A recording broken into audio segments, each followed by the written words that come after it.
Guitar নিয়ে মানে guitar শেখা আর গিটার নিয়ে কেরিয়ার করা সম্পূর্ণ আলাদা বিষয়। তো এই যে গিটার নিয়ে যে তুমি কেরিয়ারটা গড়তে চাইছো, তো সেক্ষেত্রে তোমার মা কি বলেছিল, পারমিশন দিয়েছিল? তো বাবা তখন বলা শুরু করে যে তুই মিউজিকটা পড়ছিস কর বাবা, কিন্তু এটা কি বলে চাকরিটা চাইছি। বাবা হঠাৎ করে শুয়ে শুয়ে রাত্রিবেলা সেদিন আমার বল, এবং আমি খুব সহজভাবে নর্মাল ভাবে বলি, আর তুমি চিন্তা করো না, আমি চাকরিটা এছাড়া মিউজিক করবো, চাকরি হবো। কিন্তু আমি যদি আজকে জানাই তুমি ভালো, কিন্তু 5 বছর বাদে তুমি আমার থেকে আমি যদি 5 বছর বাদে নতুন ভাবে আবার তোমাকে দেখি, তখন আমি বুঝতে পারবো এই আগের মানুষটার এই মানুষটা এক না, ন্যাচারাল। আমি যদি ঘরে বসে থাকি আমার পাটাকে একটু ছড়াতে ইচ্ছা করলে আমি ছড়াবো, কিন্তু যদি দেখি ওইদিকে ঠাকুরের একটা মূর্তি আছে, পাটাকে পিছিয়ে নো। এবং আমার যে গল্প যে চারিদিকে ঠাকুর, ডান দিকে বাঁ দিকে ওপরে নিচে কোন দিকে কোন দিকে করে সব। নমস্কার বন্ধুরা, আমি রাজীব আর আপনারা দেখছে কেরিয়ার গাইডেন্স ইউটিউব চ্যানেল। বন্ধুরা, এই ইউটিউব চ্যানেলে আমি বিভিন্ন টিচারদের সঙ্গে পডকাস্ট করি, এছাড়া বিভিন্ন যে এডুকেশন সেন্টারগুলো আছে সেগুলো আমরা ভিডিও ব্লগের মাধ্যমে তুলে ধরি, যাতে তোমরা যারা স্টুডেন্ট রয়েছো তারা তোমাদের পড়াশোনার জন্য সঠিক স্যার বা এডুকেশন ইনস্টিটিউটগুলো খুঁজে পেতে পারো। বন্ধুরা, এর আগে আমরা বিভিন্ন টিচার্স, বিভিন্ন অ্যাডভোকেটদের সঙ্গে পডকাস্ট করেছি, বাট আজকের পডকাস্টটা একটু আলাদা, কারণ আজকে আমাদের গেস্ট হলে গিটারিস্ট বা মিউজিশিয়ানও বলতে পারি বা মিউজিক থেরাপিস্টও বলতে পারি, অভিজ্ঞান নেই তো। ঠিক আছে, নমস্কার স্যার। অ্যাকচুয়ালি আমি স্যারই বলছি, বাট ইনি আমার দাদার মতনই হয়। হ্যাঁ, আমার অনেক দিনের পরিচয় আমাদের। অবশ্যই। এবং দাদার যে গিটার সেন্টারটা আছে, দাদার বিভিন্ন জায়গায় গিটার সেন্টার আছে, কলকাতার বলুন, হাওড়ার বলুন, ঠিক আছে, অনেক স্টুডেন্ট পড়ে এবং অনেক বছর ধরে কিন্তু দাদা পড়িয়ে আসছে। তো সেই সমস্ত যে গিটার সেন্টারগুলো আছে তার ভিডিও ব্লগটা আপনারা এই ভিডিও ডিসক্রিপশন বক্সে পেয়ে যাবেন, মানে যত করেছি ভিডিওগুলো। তো তোমরা যদি কেউ অ্যাডমিশন নিতে চাও, তাদের কাছে দিয়ে শিখতে চাও, ঠিক আছে, তো অবশ্যই সেই ভিডিওগুলো চেক আউট করতে পারো। এবং তার সাথে সাথে কি আছে না, যে তোমরা কি করে যাবে ওই সমস্ত গিটার সেন্টারে, তার জন্য কিন্তু আমি আলাদাভাবে রিলস বানিয়েছি। তো সেই রিলসগুলো কিন্তু তোমাদের কাজে লাগবে সেই গিটার সেন্টারে যাওয়ার জন্য, তো সেটাও অবশ্যই তোমরা চেক আউট করে নেবে। বাট আজকে আমরা কিন্তু মিউজিক নিয়ে খুব ডেপথে আমরা ডিসকাস করব, রাইট? তো স্যার বলুন, স্যার কেমন আছে? সব থেকে আগে তো বলি নমস্কার স্যার আমাদের ইউটিউব চ্যানেলে। নমস্কার। হ্যাঁ, প্রথম কথা বলি, স্যার হিসাবে তো কাজ করছি, কিন্তু স্যার না বলে তোমার সঙ্গে আমার বহুদিনের পরিচয়, রাইট। তো তুমি দাদা বলে বলো, তাহলে ভালো লাগবে, আলোচনাটা আর একটু সহজ হবে। হ্যাঁ স্যার তো বলছো ঠিক আছে, কিন্তু আজকে আমরা অনেকদিন ধরেই তো আমাদের কথা হচ্ছিল, বসবো, তোমারও সময় হয়ে উঠছিল না, আমারও একটু কাজকর্ম ছিল। তো যাই হোক, আজকে আমাদের একটা বসা হয়েছে। তো তুমি বললে এবং দাদা বললে আরো বেশি মানে ক্লোজ ফিল হবে না? হ্যাঁ, আরো বেশি মানে ঘনিষ্ঠ মনে হবে। হ্যাঁ, আলোচনাটা ঘনিষ্ঠ মনে হবে না? ঘনিষ্ঠ আমরা কিন্তু বরাবরই, আমরা কিন্তু অনেক কিছু আমাদের কাজকর্ম নিয়ে আলোচনা করি। তোমার পেজে অলরেডি তোমার চ্যানেলে আমার ভিডিও একাডেমির অনেক ডিটেলস দেওয়া আছে, অনেকে জানে হয়তো যারা দেখেছে। তো ওই হিসাবেই আর কি, তুমি হিসাবে বললে ভালো হয়, মানে সেটা একটু ঘনিষ্ঠ না, ঠিকই বলেছো, আর একটু ঘনিষ্ঠের মতো করে করা যায়। কেন আমরা কি আছে না, যে আমরা অভিজ্ঞতা হিসাবে বলবো, অভিজ্ঞতা হিসাবে বলবো, কারণ কি আছে না, যে আমরা যখন মানে আমরা অনেক কথা আছে আমরা আমাদের স্যারকে বলতে পারি না, কিন্তু আমরা আমাদের দাদাকে বলতে পারি। তো আমরা যদি আমাদের স্যারকে আমরা দাদা হিসাবে ভেবে নিই, তাহলে সেই কথাগুলো বলতে পারবো। বলে যায় না, বাবাকে বলে যায় না, হ্যাঁ রাইট। কিন্তু স্যার, যদি আমরা স্যারকে আমরা দাদা হিসাবে মনে করি, তাহলে আমরা কিন্তু দাদা এবং বন্ধুর মতো, একদম দাদা একদম বন্ধুর মতো। এবং আমিও যদি মনে হয় আমার একটা বন্ধুর সঙ্গে কথা বলছি, আমার কোনো ছাত্রর সঙ্গে কথা বলছি না, বা সেইরকম কিছু কারোর সঙ্গে কথা বলছি না, তাহলে আমিও অনেক মন খুলে কথা বলতে পারি। মন খুলে কথা তো আমি সবসময় বলি, আমি খুব লুকোচুপি করে কথা বলতে পারি না খুব একটা, কিন্তু তাও বলবো, তাও অনেকটা ওপেন হয়ে কথা বলা যায়। কারণ আমাদের শব্দটা না খুব ডিপেন্ড করে। আমাকে কেউ যদি বলে, এ দাদা কি খবর, কেমন আছো দাদা, কোথায় চললে, স্যার কোথায় যাচ্ছেন, আমাকে দাদা কোথায় যাচ্ছেন কেউ বললে, আমি তখন হয়তো অনেকে যে এইখানে যাচ্ছি, এটা করবো ওটা করবো, একটু নিজের মতো করবো। স্যার কোথায় যাচ্ছেন, এই একটু কাজে যাচ্ছি, একটু কোথাও, তখন একটু সমঝে কথা বলতে হয়, একটুখানি পুরো জিনিসটাকে পুরো খুলে না বললেই হলো এরমভাবে, যা জিনিসটাকে খুব সাজিয়ে গুছিয়ে বলে উত্তর দিতে। কারণ আমার মাথায় চলছে সাইকোলজিক্যালি, সামনের মানুষটার মাথায় চলছে যে আমার স্যার বলে সম্বোধন করছে, মানে এ আমাকে ওই বন্ধুর জায়গাটা নই, আমিও এর সম্মানের জায়গাটা আমি নষ্ট করব না, বা ওই জায়গাটা আমি ধরে রাখার জন্যে আমি হয়তো তার সঙ্গে মন খুলে কথা বলবো। তো ওই জন্য কীভাবে সম্বোধন করা হচ্ছে এটা কিন্তু খুব ম্যাটার করে, তাই না? রাইট, তোমার কি মনে হয়? একদম। দাদা বললে তখন ব্যাপারটা হলো, একবার দাদা বললে হয়তো অসুবিধা হবে, দুবার দাদা, তিনবার চারবার দাদা বললে তখন জিনিসটা স্বাভাবিক। যেমন আপনি, তুমি বা তুই, এই জিনিসগুলো খুব ম্যাটার করবে। হ্যাঁ, না আমরা যে আমাদের ক্লাসমেট আছে তাদের সাথে যেভাবে কথা বলবো, আমরা স্যারেদের সাথে সেইভাবে কথা বলতে পারি না। রাইট। কিন্তু কিছু কিছু স্যার আছে যাদের সঙ্গে আমরা বলতে পারি, কারণ স্যার হিসাবে এবং ছাত্র হিসাবে আমরা অবশ্যই দুজনেরই একটা সীমা আছে, তার বাইরে যাওয়া যাবে না, এটা তো আমরা জানি। কিন্তু অবশ্যই তার সঙ্গে যদি বন্ধুর মতো মেলা যায়, তাহলে অনেক প্রশ্ন যেটা আমি স্যারকে ভয় করতে পারবো না, দাদা হিসাবে দেখলে এবং তাকে মানে স্যারকে খুব বন্ধুর মতো দেখলে তাকে হয়তো করে ফেলতে পারি। আমিও শিক্ষক হয়ে তাকে, বা আমিও আমার টিচারে আমিও তো আমার ছাত্রকে ওইভাবে উত্তর দিতে পারবো যেভাবে নর্মালি বন্ধুদেরকে উত্তর দিই। কিন্তু অবশ্যই তার একটা সীমা কিন্তু রাখতে হবে। আচ্ছা, আমি তোমাদের যে একটা কথা বলতে চাই সেটা হলো যে স্যার তো গিটার শেখান, এবং স্যারের যে গিটার সেন্টারটা আছে সালকিয়ার, তার কিন্তু সম্পূর্ণ আমি ভিডিও ব্লগটা করে রেখেছি, আর সেই ভিডিওটার কিন্তু লিঙ্ক তোমরা এই ভিডিওর ডিসক্রিপশন বক্সে পেয়ে যাবে। তো তোমরা যদি স্যারের কোচিং সেন্টারে অ্যাডমিশন নিতে চাও তাহলে অবশ্যই চেক আউট করতে পারো। আর স্যারের যে কোচিং সেন্টারে তোমরা কি করে যেতে পারবে তার জন্য আমি সম্পূর্ণ আলাদাভাবে একটা রিলস বানিয়েছি, এবং সেই রিলসের যে লিঙ্কটা সেটাও কিন্তু এই ভিডিওর ডিসক্রিপশন বক্সে আছে। তোমরা অবশ্যই লোকেশানটা কি আছে তার জন্য সেই ভিডিওটা চেক আউট করতে পারো। ওকে। আর স্যার মানে সরি স্যার বলছি আবার মানে কি বলতো, মানে অভ্যেস হয়ে গেছে এখন। তো সবার থেকে তো আগে অভিজ্ঞানদা, তুমি তোমার ছোটবেলার গল্পগুলো বলো, ঠিক আছে? যে তুমি তোমার গিটার যে কেরিয়ারটা, বা তুমি মিউজিকে যে তুমি তোমার কেরিয়ারটা গড়েছো, সেই মিউজিকে তোমার কি করে আসা হলো, তোমার ছোটবেলাটা, আর সব থেকে ইম্পর্টেন্ট হচ্ছে যে তোমার এই মিউজিক কেরিয়ারে তোমার গুরু কে আসে, ঠিক আছে? এটা তো কার অনুপ্রেরণা তুমি এসছো? অনুপ্রেরণা বলতে আমি তো বলি ছোটবেলা থেকেই তো গান বাজনা খুব ভালো লাগতো, যেরকম সবার আমাদের ভালো লাগে। গান মিউজিক তো খুব ভালো লাগতো, শুনতাম ছোটবেলায়। মানে বাবার তখনকার দিনে ক্যাসেট ছিল, ক্যাসেট ভলিউম পাওয়া যেত, বাবা কিশোর কুমার, মোহাম্মদ রফি এদের গানের ভলিউম কিনে আনতো, টিপ লোকেপার ছিল, সেখানে চালানো হতো, শুনতাম আমরা। নিয়মিত না শুনলেও ভালোই শুনতাম, এবং সেখান থেকে গান ভালো লাগতে শুরু করলো।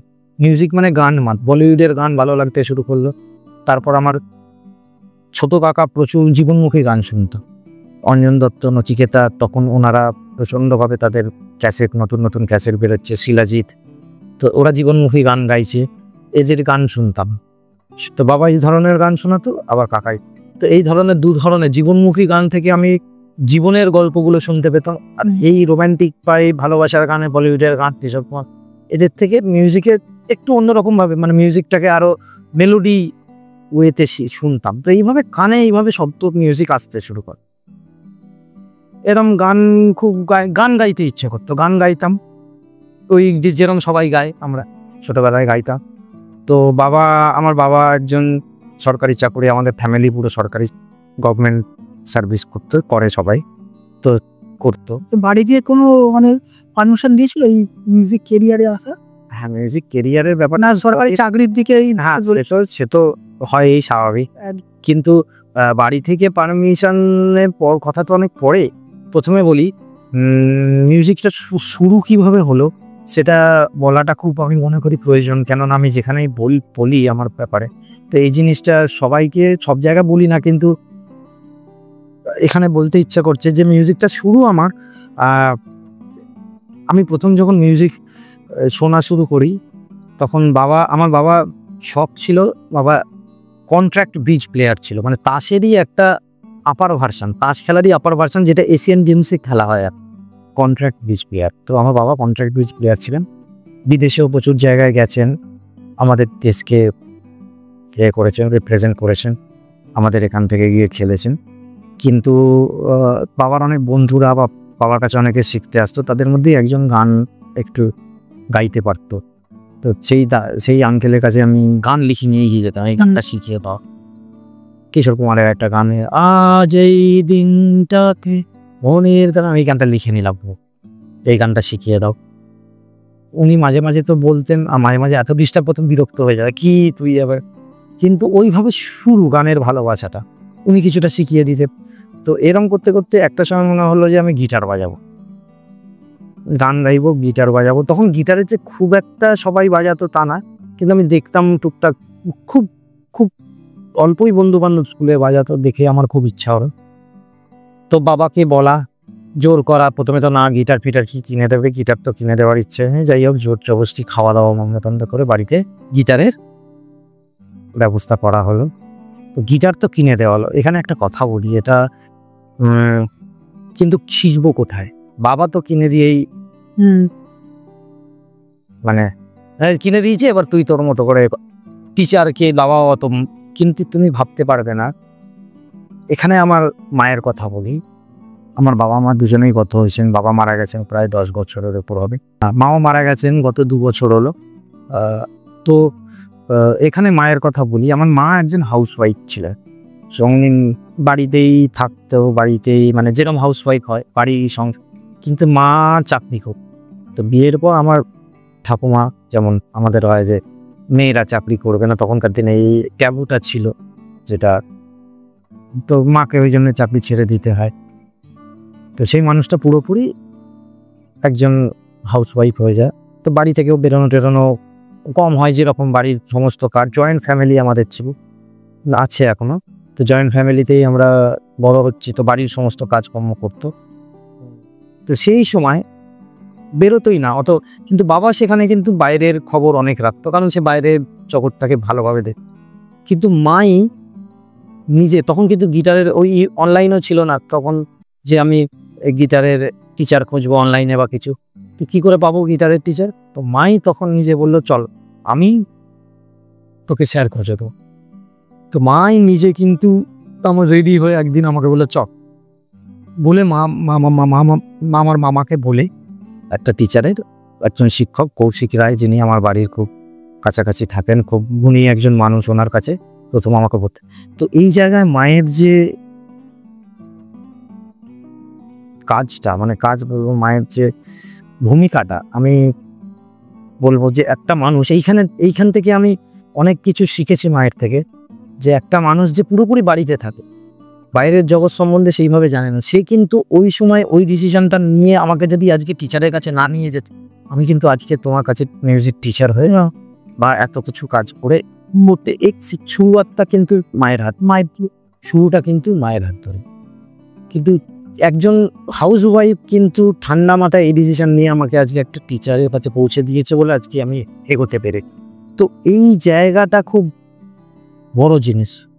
তো উনি হাউস ওয়াইফ বলে যে উনি একদমই কিছু বুঝতেন না, পারতেন না, সেটা কিন্তু নয়, এবং সেটা ছোটবেলা আমি বুঝতে পারলাম। তোমাকে শুধু পড়াশোনার প্রতি যে এই যেমন পড়াশোনার প্রতি করে রেখেছে, সেই ব্যাপারটা, ওই সাপোর্টটা পাওয়াটা খুব বড় জিনিস, যে উনি বুঝতে পেরেছে যে না, ও গিটার শিখতে চাইছে, ওকে একটা শিক্ষক খুঁজে দেওয়া আমার দরকার আছে।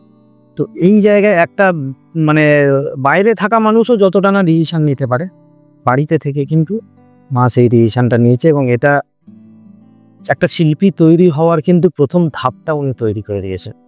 মানে এই জায়গায় মায়ের ভূমিকাটা আমি প্রচণ্ড ভাবছি, এবং একজন প্রচণ্ড মডার্ন একটা ভূমিকা নিয়েছে। মডার্ন, বাড়িতে থেকে হাউসওয়াইফ হয়ে যে মডার্ন ভূমিকা নিয়েছে, বাইরে কাজ করা মানুষগুলো সেগুলো নিতে পারে আমার ক্ষেত্রে।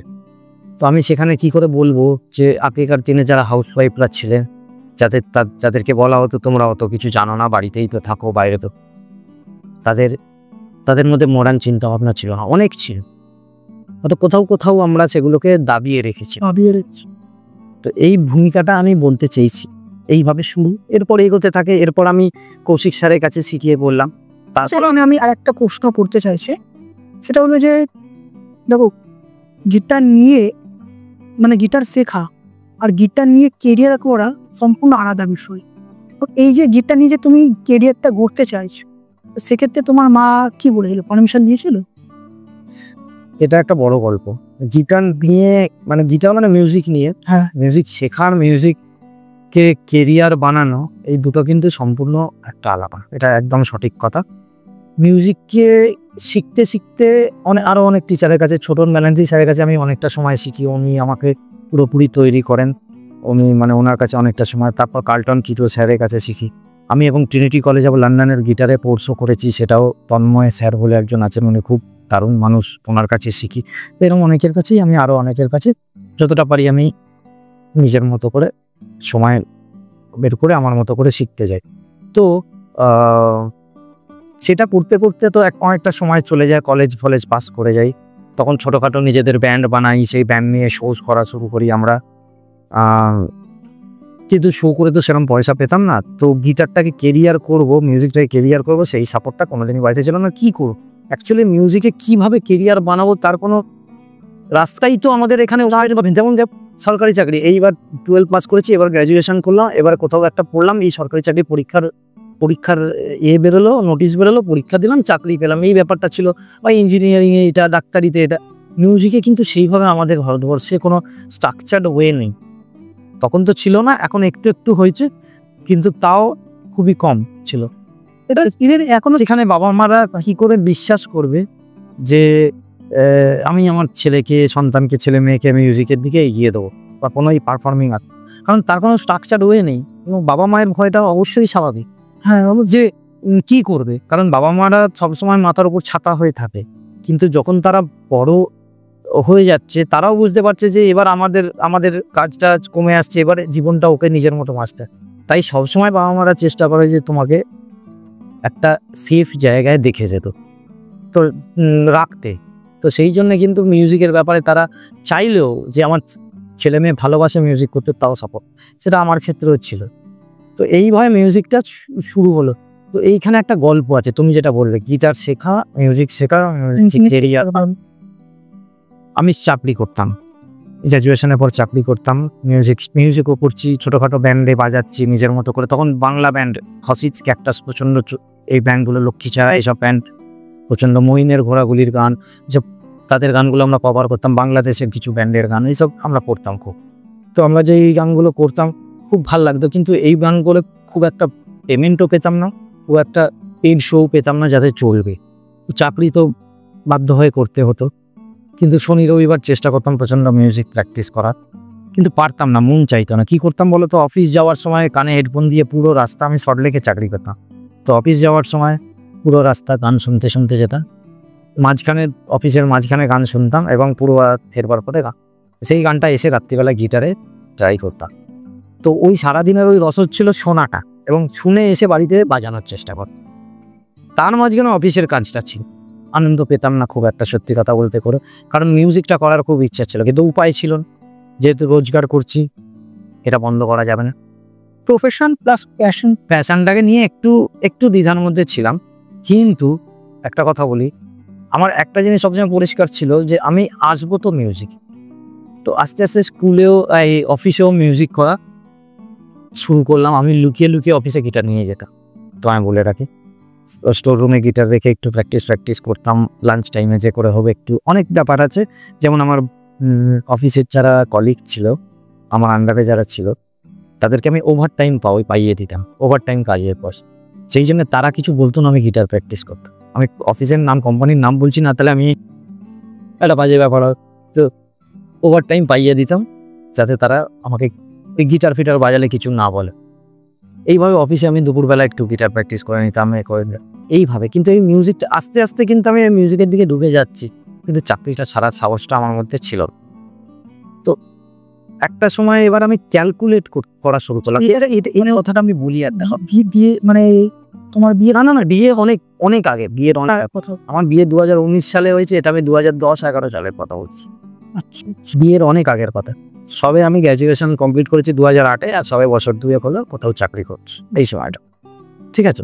বিয়ের অনেক আগে, তখন বাড়িতে। এবার এই একটা কথা বলি, বাবা খুব অসুস্থ তখন, বাবার ডায়ালিসিস চলছে, 2012-13 সাল হবে, তো তখন 13 সাল হবে হয়তো।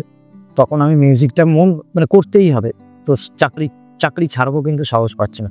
তো এই জায়গায় যারা মিউজিক নিয়ে এগোতে চাও, তাদের জন্য একটা টিপস বলবো না, আমার জীবনের অভিজ্ঞতা একটা শেয়ার করছি। তারা কিন্তু এটা এইভাবে এগোতে পারো। একটা ক্যালকুলেটেড রিস্ক বলছে, ক্যালকুলেট করে রিস্ক মিটার, যে কিভাবে, যে আমি কত টাকা মাইনে পাই। সাপোজ আমি 15,000 টাকা মাইনে পেতাম। যারা মিউজিক করতে চাইছো বা যারা এখন ভাবছো, যে যারা পডকাস্টটা দেখছো যে আমি মিউজিকটাকে প্রফেশনালি বানাবো কি বানাবো না, হয়তো চাকরি করছো কোথাও বা চাকরিতে ঢুকছো কিন্তু মিউজিক নিয়ে, তাদের কিন্তু এটা খুব কাজে লাগতে পারে। কারণ স্বপ্ন আমরা অনেক কিছু দেখতে পারি, ফট করে কিন্তু সেখানে ঢুকে যেতে পারবো না। কারণ আমাদের জীবনের অনেক বাইন্ডিংস আছে, এটা করতে হবে, সেটা করতে হবে, ওটা দেখতে হবে, এই ব্যাপারগুলো আছে। সেগুলো কিন্তু আমরা বন্ধ করে দিতে পারবো না, তাই না? আমরা তো ফট করে চাকরি ছেড়ে চলে যেতে পারি না, কারণ সেই চাকরির কিছু কিছু পয়সা আমাদের কিছু কিছু জায়গায় অলরেডি ইনভেস্ট হয়ে থাকে এইখানে। তো আমাকে তাছাড়া কিছু লোনও থাকে, লোন বলুন না, অনেক কিছু। তো এইখান থেকে যে বেরোবো আমাকে ক্যালকুলেট করে বেরোতে হবে। তো আমি ক্যালকুলেট করা শুরু করলাম, যে আমি শনি রবিবার টিউশনি করা শুরু করলাম, যে কতটা পয়সা পাওয়া যায়। মানে আমি খুব ক্যালকুলেটেড ওয়েতে করছি, টেকনিক্যাল ওয়েতে বলছি। তো শনি রবিবার কিছু পয়সা রোজগার করতে ধরে না হয় 15,000 টাকা মাসে মাইনে, ফট করে বন্ধ করে দিলে তো আমার পুরো বন্ধ। শনি রবিবার টিউশনি করে 2,000 টাকা, আর সারা সপ্তাহে টুকটাক শো, খুব বড় ব্যান্ডে তো বাজাতাম না, টুকটাক শো পেতাম, খুব সারা মাসে 2-3টে শো পেতাম। তো সেই শোতে কিছু পয়সা পেতাম, সেইটা দিয়ে অত চলতো না। তো আমি দেখলাম যে আমি আরেকটু টিউশনি বাড়াই, সপ্তাহের মাঝখানে কোনো শো পেলে সেই শোগুলোকে ক্যান্সেল করবো না, অফিস থেকে একটু ম্যানেজ করে করে যাব। বিভিন্ন ব্যান্ডের সঙ্গে একটা সম্পর্ক তৈরি করলাম, যে তাদের কাজে যাতে তারা আমায় ডাকে। এরম না বুঝি যে তো অফিসে চাকরি করে একে পাওয়া যাবে, তাদের কাছে অ্যাভেলেবিলিটিটা দেখালাম যাতে তারা আমাকে নিয়ে কাজ করতে পারে।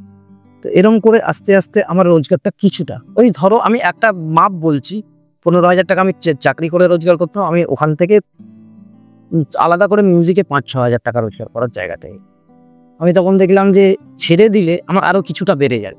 অবশ্যই আমি ওই জায়গাটা পৌঁছতে পারবো, কিন্তু আমার কিছুটা বেড়ে যাবে, এবং সেটা আর 8-10 হাজার, আমি একটা মাপ এস্টিমেট 8-10-এ চলে যাব।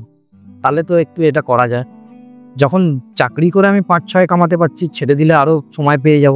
সবচেয়ে বড় কথা, প্র্যাকটিস করার সময় পাবো, লোকের সঙ্গে যোগাযোগ বাড়ানোর সময় পাবো। এই ভেবে আমি ঠিক করলাম চাকরি ছেড়ে দিই। কিন্তু এত কিছু তো বাড়ির লোক জানে না। বাবা তখন খুব অসুস্থ, এবং রেজিগনেশন দিয়ে অফিস থেকে হঠাৎ করে একদিন চলে এলাম। তো মাকে তো বললাম না আমি চাকরি রেজিগনেশন দিয়েছি। মা তো খুব চিন্তা, যে তুই কেন চাকরি ছেড়ে দিচ্ছিস, কী করবি। আমি বললাম, ভয়টা তো মনে থাকে। তো তখন মা বাবাকে বলল, বাবা তখন খুব অসুস্থ। বাবা তখন আমাকে, এই ঘটনাটা আমি বলছি, এই ঘটনাটা আর একটা পডকাস্টেও আমি শেয়ার করেছি। মা তখন বাবাকে বলে যে ও এরমছে। বাবা তো খুব চিন্তিত হয়ে পড়ে। তো রাত্রিবেলা আমি কী করি, বাবার পাশে বসে বসে আমার ঘরে গিটার বাজাচ্ছি। বাবা শুয়ে আছে। বরাবরই বাবা এরম ছিল আমাদের, আমি আছি মাথার ওপর, তোদের চিন্তা করতে হবে না। কিন্তু আস্তে আস্তে বাবা অসুস্থ হয়ে পড়ছে। বাবা তখন বুঝতে পেরেছে যে এবার এদের জীবনটা এদের মতো করে বাঁচতে হবে, এদেরকে নিজের পায়ে দাঁড়াতেই হবে। তো বাবা তখন বলা শুরু করে যে তুই মিউজিকটা পড়ছিস কর বাবা, কিন্তু এটা কি বলে চাকরিটা ছাড়িস। বাবা হঠাৎ করে শুয়ে শুয়ে রাত্রিবেলা সেদিন আমার, এবং আমি খুব সহজভাবে নর্মালভাবে বলি, আর তুমি চিন্তা করো না, আমি চাকরিটাকে ছাড়ো, মিউজিক করবো, চাকরি হবো। কিন্তু বাবা বুঝে গেছে, জেনে গেছে যে আমি চাকরি ছেড়ে দিয়েছি। বাবা দেখছে যে চাকরি ছেড়ে দিয়েছে, কিন্তু আমাকে এরকম কথা বলছে। বাবা না ঘুমায় না, অসুস্থ মানুষ কিন্তু ঘুমায় না। আবার কিছুক্ষণ বাদে আমার জিজ্ঞেস কর, এই ঘটনাটা বললে আমার গায়ে কাঁটা দিচ্ছে। মেয়েটা একটা আমার জীবনের মোড় বলতে পারো, যে বাবা আমায় জিজ্ঞেস করবে। আবার কিছুক্ষণ বাদে বলে, কোনোদিন বলেনি এইভাবে বাবা কখনো আমার, যে তুই চাকরি বাকরি ছাড়িস না, মিউজিকটা করছিস কর। 2-3বার ঘুম থেকে উঠে বলে। মানে ওনার মনে ভয়টা কতটা ঢুকে গেছে। আমি বারবারই শান্তভাবে বলি, তুমি চিন্তা করো না, আমার চাকরি বাকরিও করবো, মিউজিকে। অনেকক্ষণ বাদে বাবা হঠাৎ ঘুম থেকে উঠে আমায় বলে এরম করে, মানে এনার গায়ে হাত দিয়ে, যে তুই কর, তুই মিউজিক করে বাঁচতে পারবি জীবনে, তুই কর, তুই করে নিবি। হঠাৎ করে আমি না চমকে উঠবেন, হঠাৎ করে বললো এই ব্যাপার। আমি ভাবি এটা কেন বললো তখন। অনেক পরে গিয়ে, অনেক বড় হয়ে বাবা চলে যাওয়ার পরে আরো অনেক পরে গিয়ে বুঝেছি, আরো 4-5 মা বাবারা না পরীক্ষা করে যে তুমি পারবে কিনি। বাবা যতবার বলছে যে তুই পারবি না, এই প্রবলেম, আমি খুব ন্যাচারালি জিনিসটাকে হ্যান্ডেল করছি।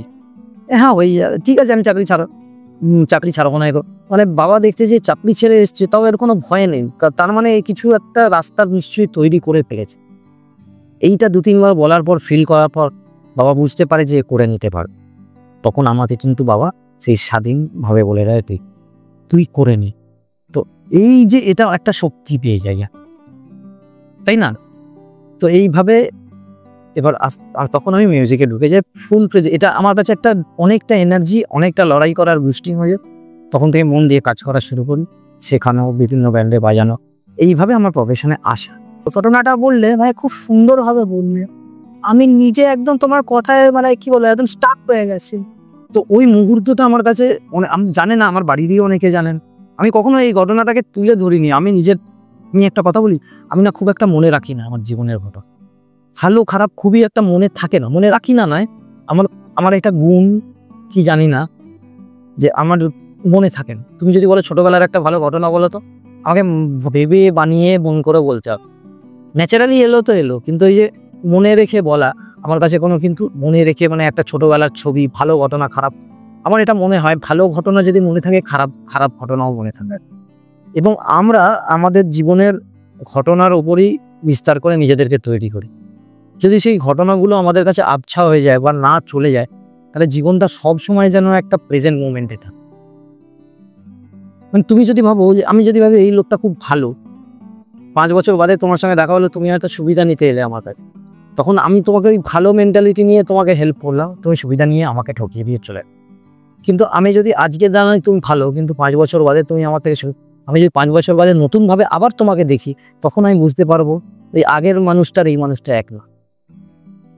তো আমরা কিন্তু আমাদের মেমারি দিয়েই কাজ করি, তাই না? মেমারিতে যেটা ভরে রয়েছে সেইটা অনুযায়ী কাজ করছি, বুঝতে পারছো ব্যাপারটা? তো যদি মেমারিটাই একটু কম হয়, মানে লোকে বলবে মেমারি কম মানে মুখস্থ করা কমে যাবে, তো মুখস্থ বিদ্যা তো দরকার। মুখস্থ বিদ্যা আজকের দিনে দরকার নেই, কোনোদিনই দরকার ছিল না মুখস্থ বিদ্যা। তো অভিজ্ঞান দা, তোমার যে মাল্লার একাডেমি রয়েছে, বিভিন্ন জায়গায় রয়েছে ব্রাঞ্চেস, হ্যাঁ, তো সেখানে অনেক স্টুডেন্ট পড়ছে, শিখছে, রাইট? এবং তুমি হয়তো তোমার এতগুলো বছরে অনেক স্টুডেন্ট তুমি পড়িয়েওছো। হ্যাঁ, পড়িয়েছি, এবং যেটা আমার খুব ভালো লাগে, এটা আমার কাছে মানে খুব আনন্দের। রাইট। তো স্টুডেন্টদের যে তোমার পড়ানোর যে স্টাইলটা রয়েছে, মিউজিক শেখানোর স্টাইলটা, সেটা কেমন আছে? বা মানে স্টুডেন্টদের যে নিড রয়েছে, ঠিক আছে, নিড মানে বিভিন্ন নিড রয়েছে, তো তুমি সেটাকে কি করে আইডেন্টিফাই করো? দেখো, এখানে প্রথম কথা তো আমাদের আমার কলকাতায় বিভিন্ন জায়গায় সেন্টার করার পেছনে মেন উদ্দেশ্যটাই হচ্ছে, আমি বিভিন্ন জায়গার মানুষ এক এক রকম হয়।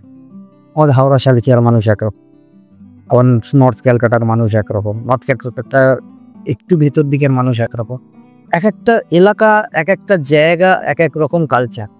কোথাও ফ্ল্যাট কালচার, কোথাও পাড়া কালচার, কোথাও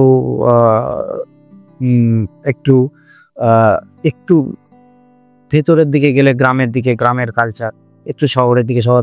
তো আমি বিভিন্ন জায়গায় সেন্টার করার এর মেন টার্গেট, এবং আমি পশ্চিমবঙ্গেরও আরও কিছু কিছু জায়গায় সেন্টার করার চেষ্টা চলছে।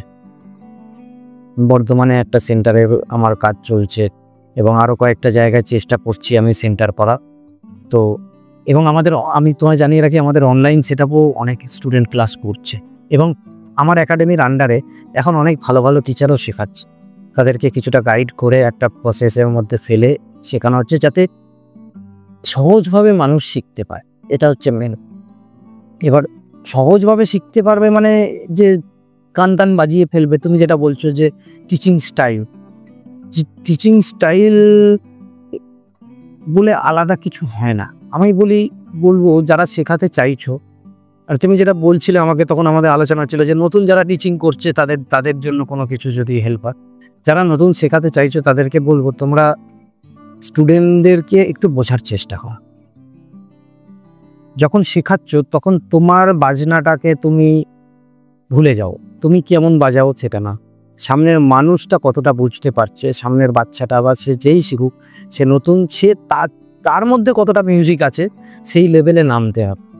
মানে আমি তোমার ভালো বন্ধু তখনই হতে পারবো যখন আমি তোমার যদি মানে বাড়ির লোকে বাবার মতো করে কথা বলি, এই তুই এখানে যাবি না, ওখানে যাবি না, আর তুমি যদি তাহলে তুমি আমাকে কোনোদিন বন্ধু বলে মানবে, আমাকে একটু গল্প করতে হবে, আমাকে তোমার তোমার তোমার চিন্তা ভাবনার লেভেলে নামতে হবে। তুমি যেটা বলছো ভাবছো সেই লেভেলেও শেখানোর ক্ষেত্রেও তাই, বুঝছো? আমাকে একটু ভাবতে হবে যে তুমি কি ভাবছো মিউজিকটা নিয়ে। হয়তো তোমার ভাবনাটা বোকা বোকা হতে পারে আমার কাছে, কারণ আমি তো অনেকটা সময় পেরিয়ে এসেছি।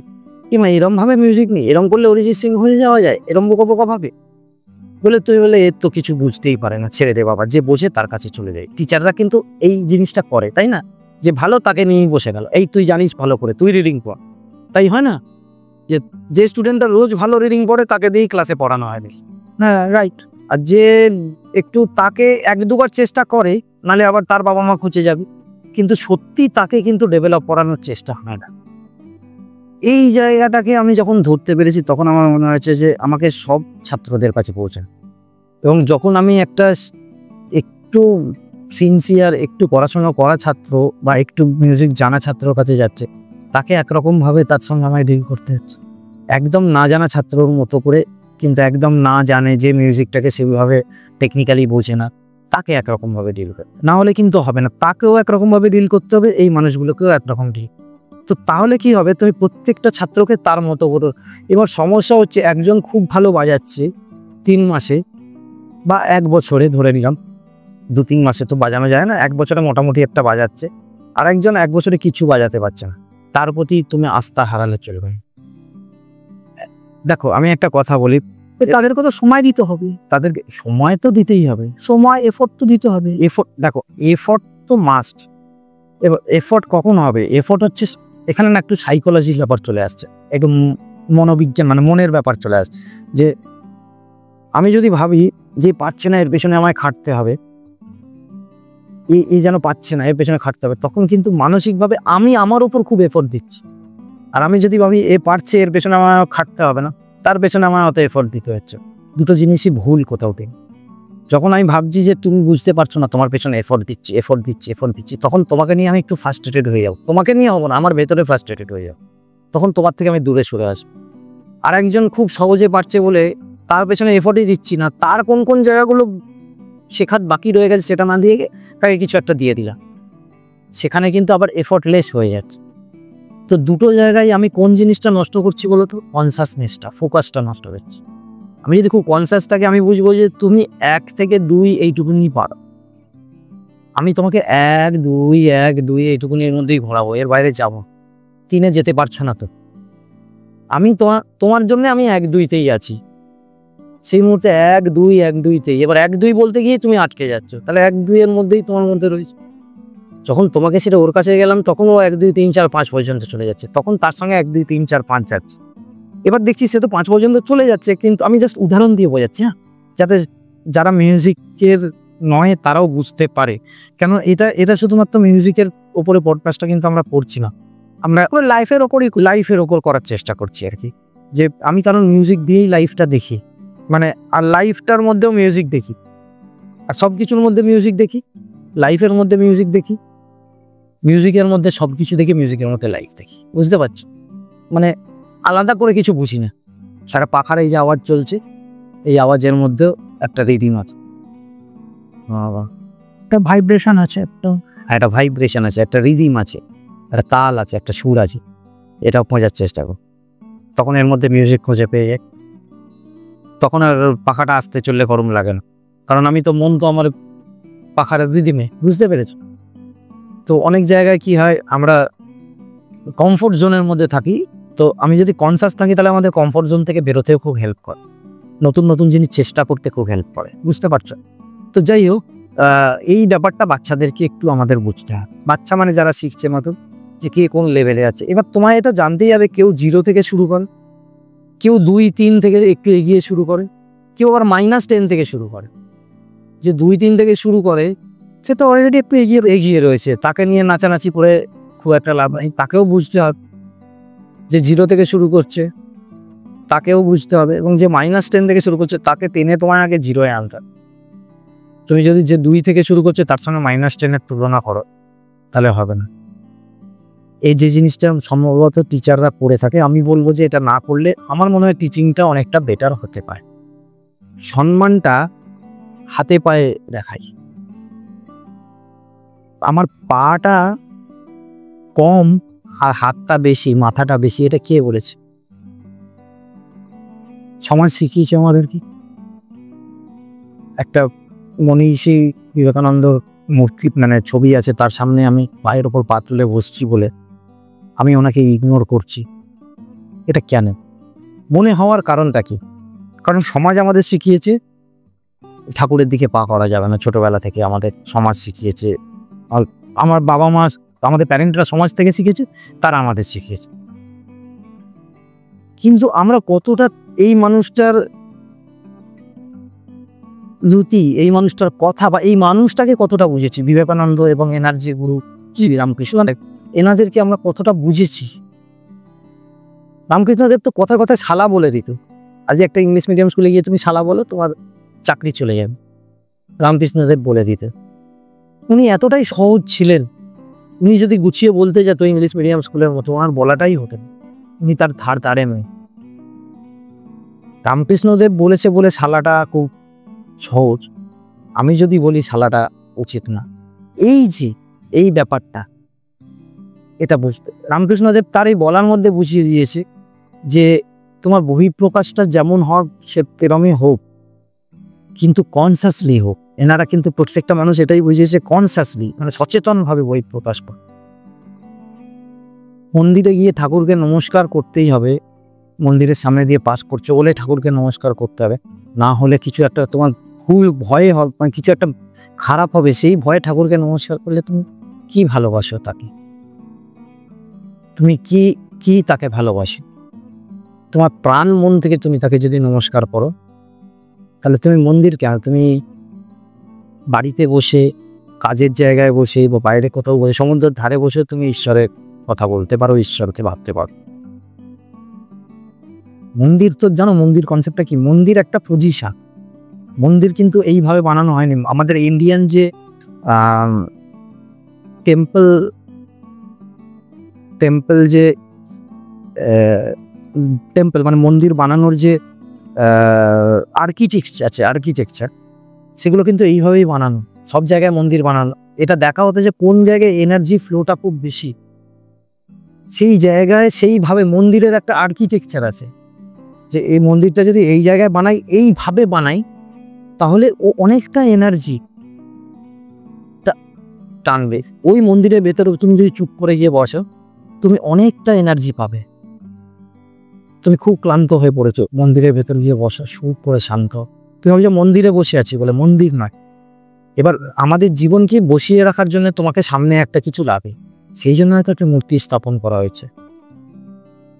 কিন্তু তাহলে আমরা পাটা তুলে বসছি বলে আমরা বিবেকানন্দকে ছোট করছি, এটা হওয়া উচিত।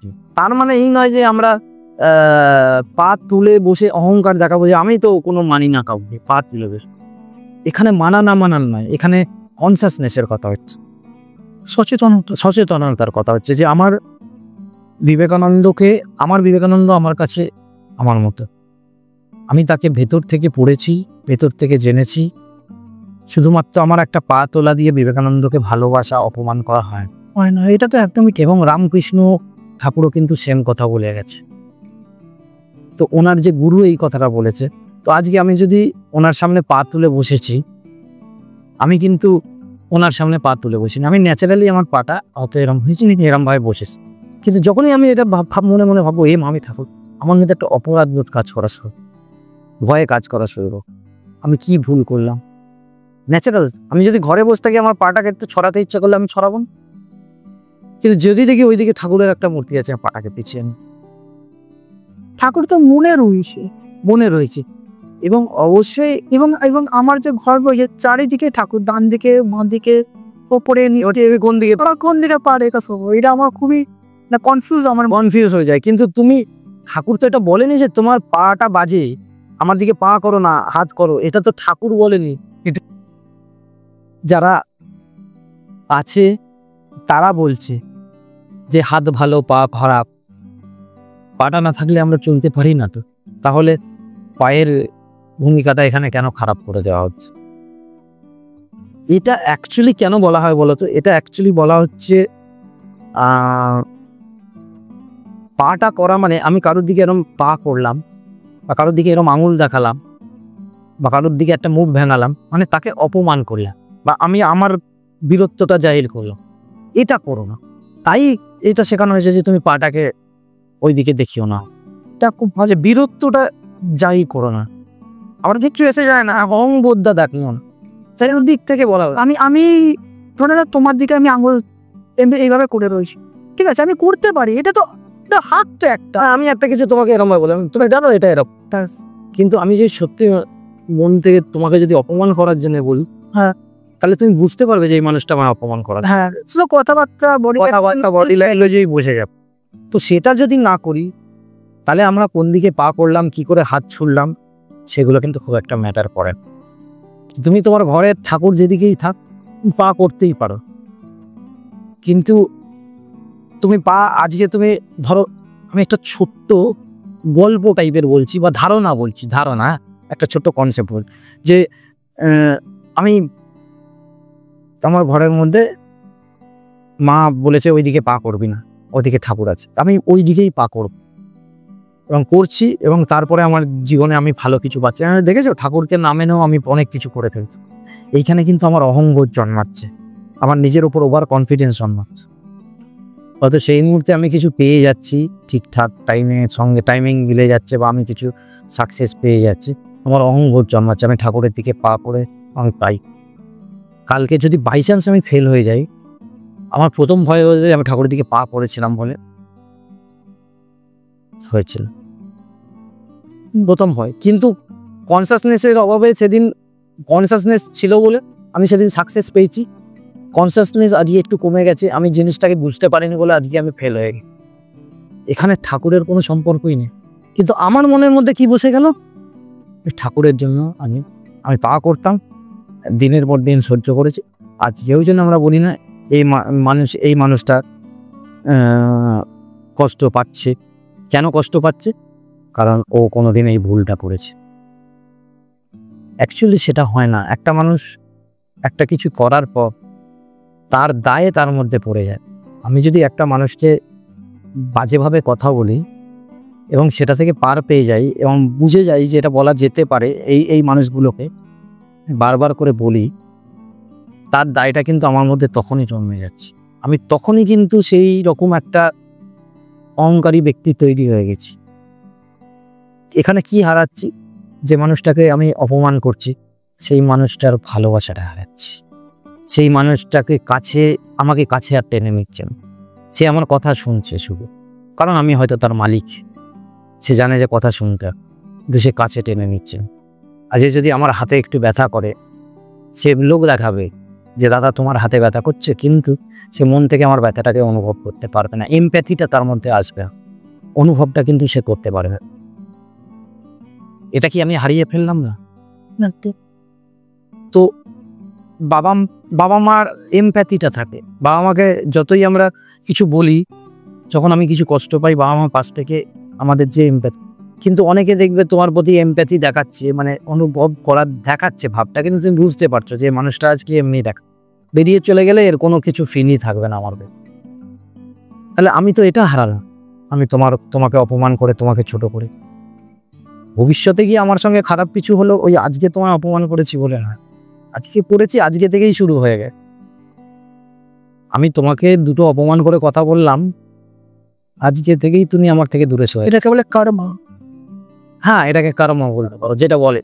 তো আমি তো ওইভাবে পড়াশোনা করিনি, আমার নিজের ধারণা থেকে আমি বলছি যে আমার সঙ্গে খারাপ হওয়াটা, আমি আমার পজিটিভ এনার্জি করবো না। ধরো আশীর্বাদ বলে একটা কথা হয় আমাদের জীবনে, অভিশাপ বলে একটা কথা। কেউ তোমায় আশীর্বাদ করছে মন থেকে, দেখবে তোমার মধ্যে একটা শক্তি যাবে। কেউ তোমার মন থেকে অভিশাপ করছে, তোমার মধ্যে একটা ভয় যাবে। কোনো না কোনোভাবে ওই এনার্জিটা ওর নিজের ভেতরের পুরো, মানে খুব শক্তিশালী যদি মানুষ হয়, সে যদি দেখবে, আগেকার দিনে সবাই আশীর্বাদ, বাচ্চা হলে গুরুজির কাছে নিয়ে যাওয়া, যার কাছে আশীর্বাদ দেওয়ার ক্ষমতা, মানে এনার্জি আছে আমার মধ্যে, আমি এই এনার্জিটা দিলাম ওই বাচ্চাটাকে আশীর্বাদ করুন, আমার এনার্জিটা আমি পাস করতে জানি ওর মধ্যে, তার কাছেই লোকে নিয়ে যায়। সবার কাছে কিন্তু নিয়ে যেত না একটা বাচ্চাও, মানে আশীর্বাদের জন্য। কোনো আধ্যাত্মিক যে গুরু আধ্যাত্মিক গুরু এবং শিক্ষক যারা রয়েছে, শিক্ষকের এবং এবং অভিশাপও শক্তিশালী মানুষই যার মধ্যে ভরপুর এনার্জি, সেই তারই অভিশাপ কাজে লাগে। অন্য সাধারণ মানুষের অভিশাপ কাজে লাগবে না, কারণ সাধারণ মানুষের মধ্যে অভিশাপ এনার্জি কিছুটা একটা আমার মনে হয় না। অভিশাপ বা যেটাকে বলে আশীর্বাদ, এগুলো হচ্ছে এনার্জিটাকে দেওয়া, ট্রান্সফার করে দেওয়া। ওরা এনার্জির কাজ কি হবে? হ্যাঁ, যে আমার কাছে প্রচুর এনার্জি আছে, আমার মনে হলে তুমি এটা ভুল করেছো, তোমার সঙ্গে এটা হওয়া উচিত। আমি তখন কি করলাম, একটা অভিশাপ দিলাম। অভিশাপটা এমনভাবে দিলাম, এতটা মন দিয়ে দিলাম যে আমার একটা এনার্জি তোমার কাছে পৌঁছে গেল, যে এনার্জিটা তোমার মধ্যে এইটা ঘটানোর একটা করে দিল। তখন তুমি নিজেই ভেতরে, কারণ তোমার মধ্যে তো সেই ক্ষমতাটা নেই, আমার এনার্জির যে ক্ষমতাটা আছে সেই এনার্জিটা তোমায় দিয়ে দিলাম, মানে পাস করে দিলাম কোনো না কোনোভাবে, যেটা তুমি পারবো না, কিন্তু সেই মানুষগুলোই পারবে। বলছি আমি, কিন্তু তুমি পারবো না। এই এনার্জিটা পাস করে দিল এবং সেই এনার্জিটা তোমার মধ্যে চলে গেল, এবং সেই এনার্জিটা এতটা শক্তিশালী যে তোমার যে এনার্জি আছে, তোমার এনার্জি তো অলরেডি অনেক কিছুর মধ্যে, তুমি চিন্তা ভাবনা ভয় ভালোবাসা অনেক কিছু নিয়ে ঘিরছো, সাকসেস হার জিত, তোমার এনার্জি পুরো একদম ওইখানেই নষ্ট। আর যে এনার্জিটা তোমাকে আমার তরফ থেকে দেওয়া হলো, সেই এনার্জিটা অনেক পাওয়ারফুল। সে তোমাকে চালনা করে, যদি আশীর্বাদ করি তাহলে তোমাকে সাকসেস করে দিল, আর যদি অভিশাপ দিই তাহলে তোমাকে ফেলে দিল, মানে তোমার জীবনে অনেক কিছু খারাপ নিয়ে চলে। তাহলে এটাই হচ্ছে ভগবানের আশীর্বাদ, অভিশাপ। এর বাইরে ভগবানের আশীর্বাদ কেন? ভগবানের কোনো দায় পড়েনি, ঈশ্বরের কোনো দায় পড়েনি তোমার জন্য কিছু করবে। তোমার সঙ্গে তার কি শত্রুতা বা কি ভালোবাসা, তোমার জন্যই কিছু করবে, আমার জন্য করবে না। আমি এইভাবে জীবনটাকে দেখি বরাবর। হ্যাঁ, তো এই জিনিসটা আমার খুবই ভালো লাগলো। তো এবার আমি একটু মিউজিক রিলেটেড কথা বলতে চাই। কিছু প্রশ্ন আমার আছে স্টুডেন্টদের জন্যই স্পেসিফিক্যালি। তো ধরে নাও কোনো স্টুডেন্ট আছে, সে মিউজিকে নিজের কেরিয়ার করতে চাইছে, ঠিক আছে? তো মিউজিকের তো বিভিন্ন ইনস্ট্রুমেন্ট রয়েছে, যেমন ধরে না কেউ গিটার বাজাচ্ছে, কেউ তবলা বাজাচ্ছে, সো কেউ গান গাইছে, সেটাও তো হতে পারে, সেটা মিউজিকের মধ্যেই পড়ছে। সো ধরে নাও কেউ মিউজিকের পার্টিকুলার কোনো একটা বিষয় নিয়ে ওয়ার্ল্ড ক্লাস লেভেলে যেতে চাইছে। সে ওয়ার্ল্ড ক্লাস লেভেলে হয়তো একটা গিটারিস্ট হতে চায়, তবলা বাজাতে চায়, বা ধরো গান নিয়ে এগোতে চাইছে। যেমন আমরা দেখছি আজকের দিনে আমাদের সেরা যে গায়ক আছে ভারতের, অরিজিৎ সিং, ঠিক আছে? তো সেই লেভেলে যদি যেতে চায় তাহলে কতক্ষণ তারা মিউজিক নিয়ে চর্চা করবে? দেখো, এই জায়গায় একটা উত্তর দিই।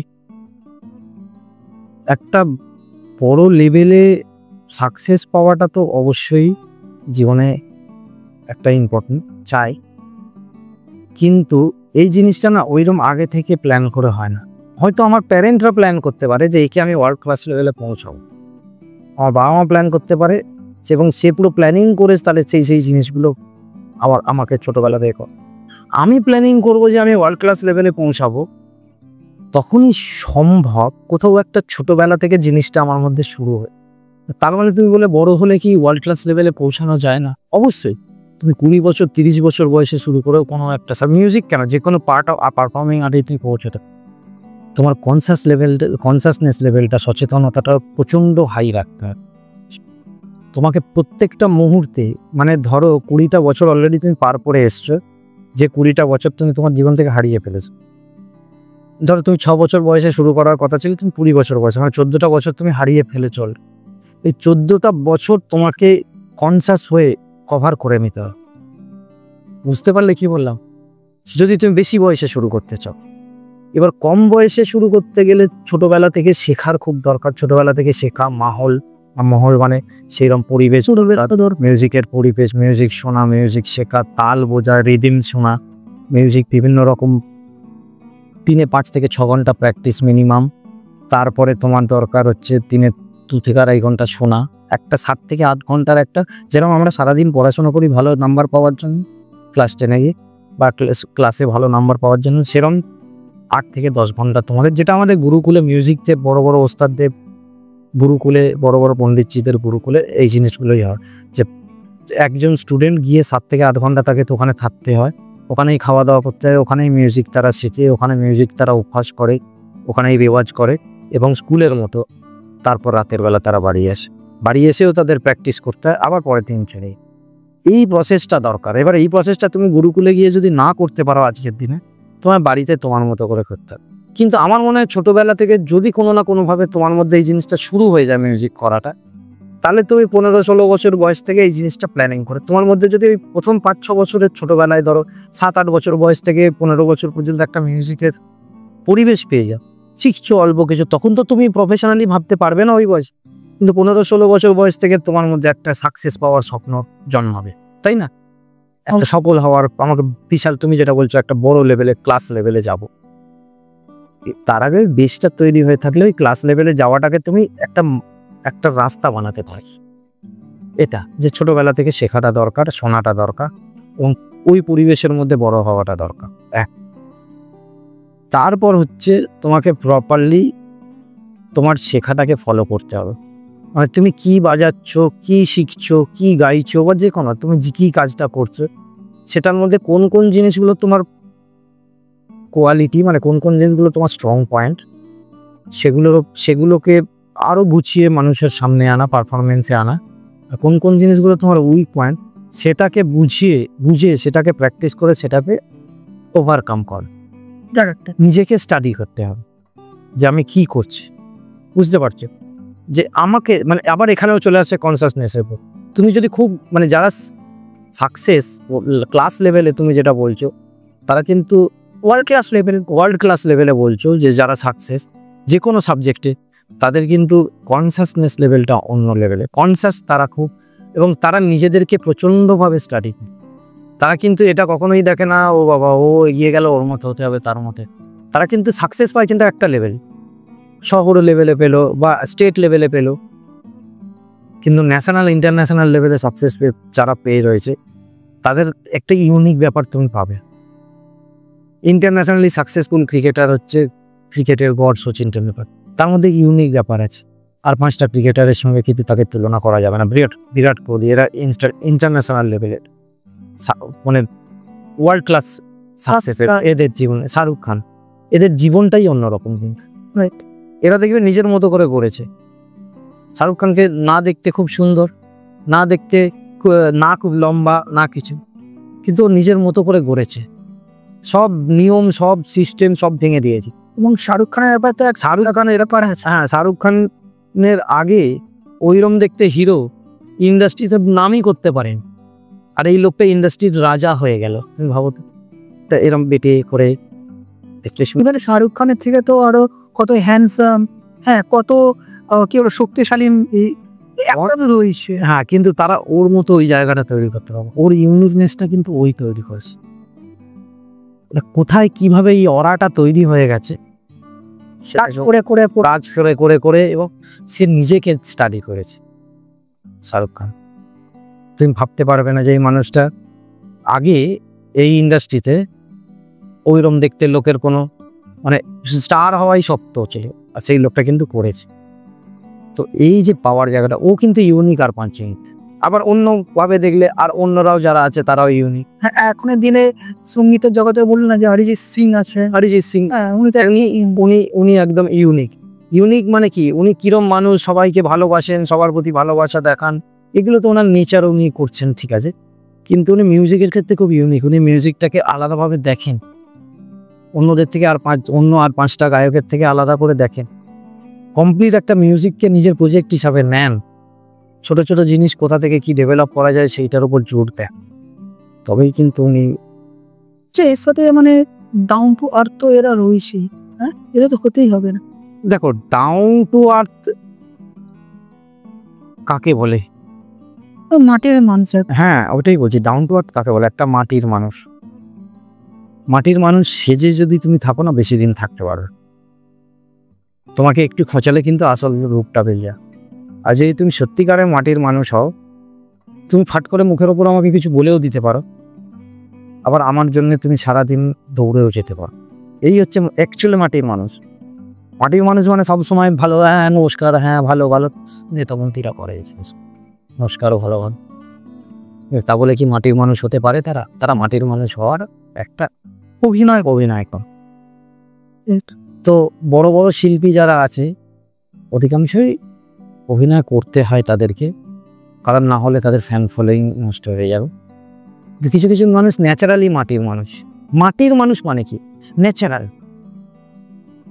রাগ করে দেবে আবার তোমাকে হাজার ভালোবাসো, তুমি বুঝতে পারবে যে মানুষটা এরকম। নানা পাটেকার মাটির মানুষ, তোমাকে মুখের উপর যা তা বলে দেবে, আবার তোমার জন্য অনেকটা করে নেবে। নিজের ইনকামের কত পার্সেন্ট ও ডোনেট করে দিয়েছে, ম্যাক্সিমাম পার্সেন্টেজ মাটির মানুষ। তাহলে সে মাটির মানুষ মানে সবসময় হাত জোর করে তোমার সামনে বসে থাকবে তা না। মাটির মানুষ মানে হচ্ছে মানুষটা কিন্তু পরিষ্কার, সেরম ভেতরে সেরম হয়। তো আমার মনে হয় এটা সব মানুষেরই হওয়া উচিত। একটা শিল্পী হইলে মানে একটা ওয়ার্ল্ড ক্লাস লেভেলে গিয়েই মাটির মানুষ হতে হবে। আর এখন মাটির মানুষ হওয়ার একটা মাটির মানুষ, আমি মাটির মানুষ এই কোয়ালিটিটা দেখানোর একটা মানে প্রতিযোগিতা লেগে গেছে। প্রতিযোগিতা লেগে, তো সেখানে বোঝা যায়। দেখবে তুমি এয়ারপোর্টে তুমি হেঁটে যাচ্ছ, ধরো একটু ধাক্কা লাগলো, ও সরি এয়ারপোর্ট অনেক বড় জায়গা, সেখানে মানুষের সঙ্গে মানুষের ধাক্কা লাগে। কিন্তু হাওড়া স্টেশনে এতে ধাক্কা লাগলো তুমি মুখ ঘুরে দেখবেও না, এই কি হলো বলে বেরিয়ে। তো এয়ারপোর্টে তুমি এই যে এতবার সরি বললে মাটির মানুষ তুমি, তা না। তুমি জানো এয়ারপোর্টে এই কালচারটা চলে, কারণ ওটার জায়গাটা অনেক ফাঁকা, ওখানে ধাক্কি লাগলে কিন্তু কিন্তু একটা মানুষ যে রোজ ট্রেনে বাসে ভিড়ের মধ্যে যাতায়াত করে, তার একটা লোকের পায়ে পা পড়ে গেল, ধাক্কা লেগে গেল, সেগুলো তার কাছে খুব ম্যাটার করে না। সেগুলো সে ধাক্কা মেরে দিয়ে বেরিয়ে হলে এই মানুষটার কি বাজে ব্যবহার দেখলে ধাক্কা মেরে একবার সরি বললেন।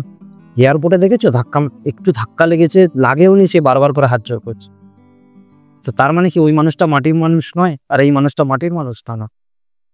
ওই জায়গায় ওটা ও একটা দেখাচ্ছে যে আমি খুব দুঃখিত। কিন্তু এই মানুষটাকে যদি একটু বেশি খোঁচানো হয় না, সে তোমার উপর এমন চেঁচাবে, তুমি বলে এই মানুষটা বলছিল হাত জোর করে। কিন্তু সেই মানুষটা, যে মানুষটা ধাক্কা মেরে চলে গেল, সে মানুষটা সত্যিই দেখে যে তোমার একটু কষ্ট হচ্ছে, সে হয়তো ঘুরে এসে তোমায় হেল্প করবে। সেই সময় সে ধাক্কা মেরে চলে গেল, কারণ তার জীবনটা। আমি একটা ছোট্ট ঘটনা বলি। আমি একদিন ফিরছিলাম আমার অটো করে আমার বাড়িতে, একটা জায়গা থেকে আমার বাড়িতে ফিরছি। তো আমার পেছনে একজন প্রচুর আলু, অটো 3-4 ব্যাগ আলু নিয়ে রেখেছে, সে বসে আছে অটোতে এবং তার আলুগুলো রয়েছে। ও আমি সামনে বসেছি, আর কেউ নেই।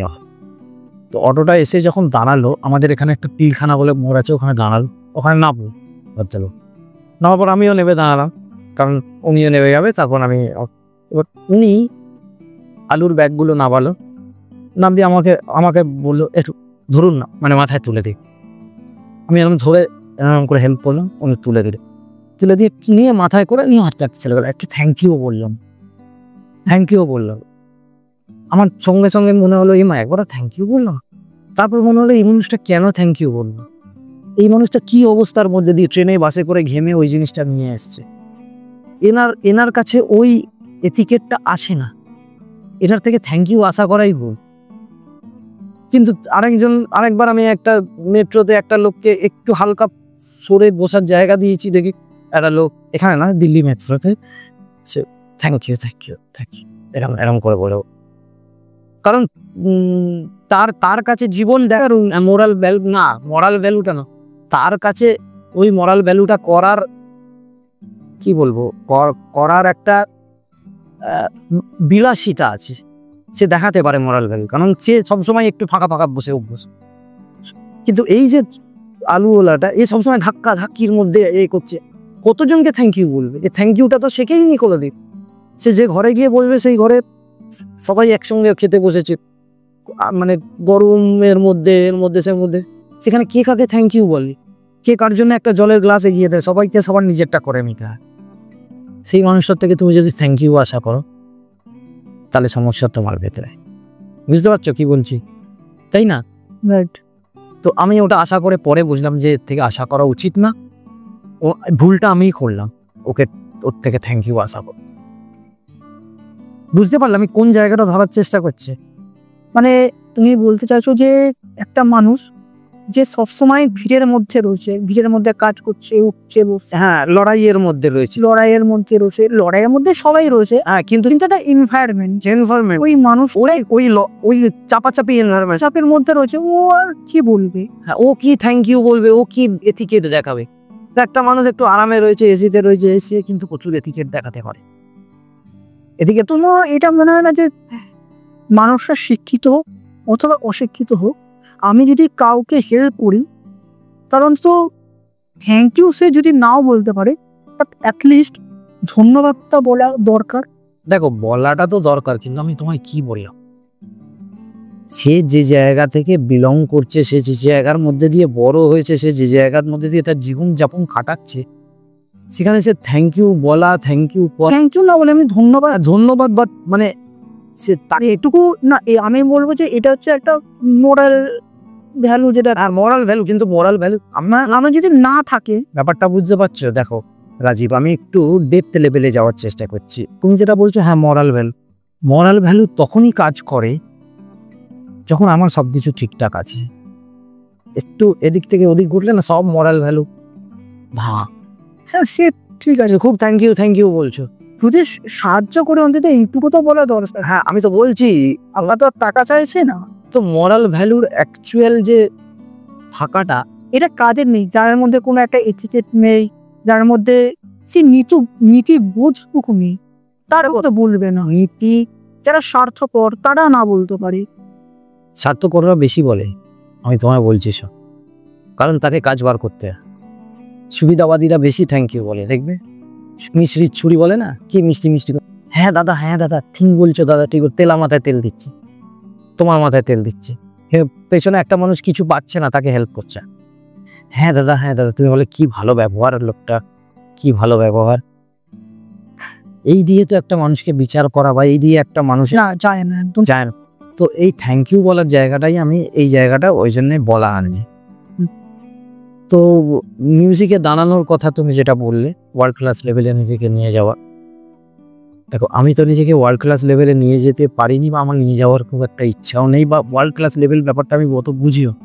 আমি খুব আনন্দ পাই মিউজিক শিখি, খুব আনন্দ পাই মিউজিক বাজিয়ে, খুব আনন্দ পাই ন্যাচারালভাবে। তুমি হয়তো দেখে আমায় বুঝতে পারছো আমার সঙ্গে কথা বলে, আমি ন্যাচারালভাবে বাঁচতে ভালোবাসি, আমার মতো করে বাঁচতে বলো, খুব আনন্দ পাই এইভাবে থেকে। তাহলে আমি কেন এত জীবনটা, কালকে সকালে আমি ঘুম থেকে উঠছি, এটাই আমার কাছে আশীর্বাদ। আরো কয়েক হাজার লোক আছে যারা কিন্তু কাল সকালে উঠতে পারলো না, তারা কিন্তু দেখতে পেল না, আমি দেখতে পেলে, এর থেকে বড় আশীর্বাদ কি আছে? এই আশীর্বাদটা নিয়ে আমি যদি দিনটা শুরু করি, তাহলে না পাওয়ার যে কষ্টটা, সেটাই প্রথমে মুছে দিই। আরে আমি তো বেঁচে আছি রে বাবা, আচ্ছা এই মানুষগুলো তো বাঁচতে পারলো না, রাত্রিরে চুপ করে শুয়েছিল, সকালবেলা হার্ট অ্যাটাক করে মারা গেল, বা রাস্তায় বেরিয়েছিল একটা কাজ করতে, গাড়ি ধাক্কা মেরে দিয়ে, মানে সেই মানুষগুলো তো পৃথিবী থেকে চলে গেল। আমি তো আর একটা দিন পৃথিবী দেখতে পারছি, এর জন্যই আমি অনেক কৃতজ্ঞ। কতটা বোকা হলেও না একদমই ঠিক। আমাদের জীবন যে আমাদের রয়েছে, এটাই কিন্তু অনেক পরম সৌভাগ্য। আমাদের মাথার ওপর আমাদের ছাদ রয়েছে, আমাদের ঘরে বাবা মা রয়েছে, ভালোবাসার লোক রয়েছে, এটা কিন্তু কি বলবো, মানে কোটি টাকার সম্পত্তির থেকে কম কিছু নয়। এটা জানো তো, বলে মানুষ হচ্ছে সবচেয়ে বড় সম্পদ, টাকা কিন্তু নয়। একদম মানুষ হচ্ছে সম্পদ। তোমার কাছে প্রচুর টাকা আছে, সকালবেলা তোমাকে দেখে দেওয়ার লোক আছে, বিকেলবেলা তোমাকে কাজ করে দেওয়ার লোক আছে, সন্ধ্যেবেলা, রাত্রির বেলাও তুমি এখনকার দিনে পয়সা দিলে রাত্রিবেলাও তোমার সঙ্গে গল্প করার, টাইম পাস করার লোক তুমি পেয়ে যাবে, সমস্ত কিছু পেয়ে যাচ্ছ। কিন্তু প্রত্যেকটার মধ্যে একটু প্রফেশনালিজম আছে, কারণ তাদেরও সংসার আছে, তারা টাকা নিয়ে গিয়ে তাদের বাড়িতেই গিয়ে ছোট্ট ঘরের মধ্যে গিয়ে তারা কিন্তু প্রাণ খুলে বাঁচছে। কিন্তু তুমি এতগুলো টাকা দিয়েও পাশে একজনকে বসিয়ে রাখছো, কিন্তু সে দেখছো বাবা 6টা বাজবে বা চাই, ডাইরেক্ট বলবে না, কিন্তু মনে মনে তো আস্তে আস্তে সে উঠে চলে যাবে। তুমিও ডাইরেক্ট বুঝতে পারবে না, কিন্তু মনে মনে তো বুঝতে পারবে এই মানুষটা যতই হোক আর থাকতে চাইছে না। আমার নয়, মানে সত্যি প্রাণ থেকে আমার নয়, টাকা দিচ্ছি ভাবছে, বুঝতে পারছে যে এই মানুষটা আমাকে সত্যি অনেক হেল্প করে, তাই আমার পাশে থাকছে, আমার প্রতি একটা তার কি বলবো, একটা তার দায়বদ্ধতা বা কাজের প্রতি দায়বদ্ধতা বা আমার প্রতি একটা সিম্প্যাথি আছে যে বাবা এর পাশে থাকি, আমাকে এত কিছু দেয়, ও প্রয়োজনও হতে পারে। প্রয়োজন এই সমস্ত কিছু, কিন্তু প্রাণ থেকে না। তুমি যেটা বললে মা বাবার যেভাবে পাশে থাকবে, মা বাবাও আমাদেরও সমস্ত কিছুই কিন্তু দেওয়া নেওয়ার ওপর চলে। আমি অতটা দেখতে যাচ্ছি না, বুঝছো? কিন্তু আমি তাও বলবো যে মা বাবা, নিজের পরিবার, নিজের কাছের মানুষগুলো তাও কিছুটা তোমার পাশে সবসময় থাকবে। এইগুলো তো থাকেই বা হ্যাঁ, এইগুলো তো হ্যাঁ এক্সপেকটেশন তো থাকে, এইগুলো এটাই হচ্ছে সম্পর্ক। এবং এই তার মানে কি টাকা পয়সা কামাবে না? এবার এর সঙ্গে তুমি টাকা পয়সা যদি রোজগার করো, এই সম্পদগুলোর প্রতি তোমাকে ধ্যান দিতে হবে। সো বন্ধুরা, আমরা আমাদের পডকাস্টের একদম শেষ প্রান্তে চলে এসেছি। বাট এই পডকাস্টটা শেষ করার আগে তোমাকে খুবই একটা গুরুত্বপূর্ণ প্রশ্ন, যেটা আমার ইচ্ছা রয়েছে করার তোমাকে, হ্যাঁ বল। ঠিক আছে? আশা করি প্রশ্নটা স্টুডেন্টদের তোমাদের কাজে লাগবে। কিন্তু সেটা হলো যে আমরা দেখেছি ছোটবেলা থেকেই আমাদের বাবা মা আমাদের বলে যে ভালো করে পড়াশোনা কর, ভালো নাম্বার পা, তাহলে তো ভালো করে ভর্তি হবি, সামনে উচ্চ মাধ্যমিক, বেশি বাইরে খেলিস না, মানে এই 2 বছর করে নেই, তারপর তো একদম মজ আছে। এটা বাবা মাও বলে, স্যারেরাও বলে, সবাই বলে, ঠিক আছে? তো আদৌ কি মজ আছে? বা ধরে নাও বাবা মারা এইটা বলে যে বড় হয়ে তোকে ডাক্তার ইঞ্জিনিয়ার হতে হবে, অথবা তোকে ডাক্তার ইঞ্জিনিয়ার হতে হবে, অথবা তোকে ডাক্তার ইঞ্জিনিয়ারই হতে হবে। মানে বাবা মায়ের মুখে শুধু ডাক্তার নয়, ইঞ্জিনিয়ার, রাইট? বা একটা সরকারি চাকরি, রাইট? আর তারা আবার ইউপিএসসি হবে না, তারা জাস্ট একটা গ্রুপ সি গ্রুপ ডি লেভেলের একটা চাকরি পেলেই হল, ঠিক আছে? অবশ্যই এটা বাবা মাদের বলাটা উচিত, কারণ ওরা ওদের বাচ্চাদের করেই হবে, ঠিক আছে? ওরা ওদের দিক দিয়ে ভুল না, তবু আমার মনে হয় যে কোনো একটা জায়গায় ওদের ভাবনা চিন্তার কিছু একটা চেঞ্জ করা দরকার, ঠিক আছে? এই ব্যাপারে কিছু। তো আমি বলতে চাইছি যে এই ডাক্তার ইঞ্জিনিয়ার বা সরকারি চাকরি ছাড়া কি যদি মিউজিকটাকে নিয়ে কেরিয়ার বানাতে চাইছে, ঠিক আছে, এখানে সব থেকে ইম্পর্টেন্ট হচ্ছে কিন্তু অর্থ রোজগার করা, ঠিক আছে? আমি সেই ব্যাপারটা বলছি যে এখান দিয়ে আমরা কি করে অর্থ রোজগার করতে পারবো এবং একটা ডিসেন্ট অ্যামাউন্ট, সেটা কি করে করবো? দেখো, আমি প্রথমেই বলি, আমাদের এখানে মিউজিকে, ভারতবর্ষে মিউজিকের কোনো ভাড়াতারা নিয়ম নেই যে এখানে চাকরি করা যায় বা এখানে কাজ করা যায় বা এই এতটা পড়াশোনা করলে এইখানে পাবে, এই কাজ পাবে, এই পাবে, এরকম কিছু নেই। তো তোমার কেরিয়ারটা কিন্তু তোমাকেই করতে হবে। হ্যাঁ, মিউজিকের কি কাজ আছে, স্টেজ পারফরমেন্স আছে, স্টুডিও কাজ আছে, স্টুডিওতে বাজানো, স্টেজ পারফরমেন্স, পিচিং, আচ্ছা এই 3টে আছে। আচ্ছা। এবং স্টেজ পারফরমেন্সে কি লেভেল আছে, ধরো তুমি যেরম বাজাচ্ছ, তুমি যদি নর্মাল লেভেলের বাজাও, মানে মোটামুটি শিখেছো, মোটামুটি করে তুমি প্রফেশনে ঢুকে যাও, তাহলে তুমি একটা লোকাল কিছু ব্যান্ডসে বাজাবে। এবং লোকাল ব্যান্ডসে কি হচ্ছে, আমি টেকনিক্যাল জায়গায় বলছি, হ্যাঁ, সবসময় স্পিরিচুয়াল দিকটা, হ্যাঁ, এইটাই তো জানতে চাই। লোকাল ব্যান্ডে কি হচ্ছে, তোমার 700-800 টাকা করে পেমেন্ট, তোমার মাসে 20টা প্রোগ্রাম করছো, একটা বাঁধা ধরা রোজগার। 700-800 টাকা করে এক একটাতে পেমেন্ট, মাসে 20টা প্রোগ্রাম করছো, ধরো ওই 15-20 হাজার টাকা কাছাকাছি রোজগার করছো। মাসে 20টা করে প্রোগ্রাম করছো লোকাল ব্যান্ড।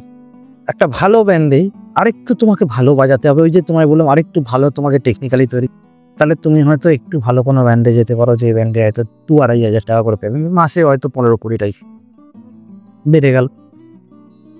আরও ভালো ব্যান্ডে গেলে এবার ডিপেন্ড করছে তুমি কিরম শিল্পীদের সঙ্গে বাজাচ্ছ, কিরম টিমে বাজাচ্ছ।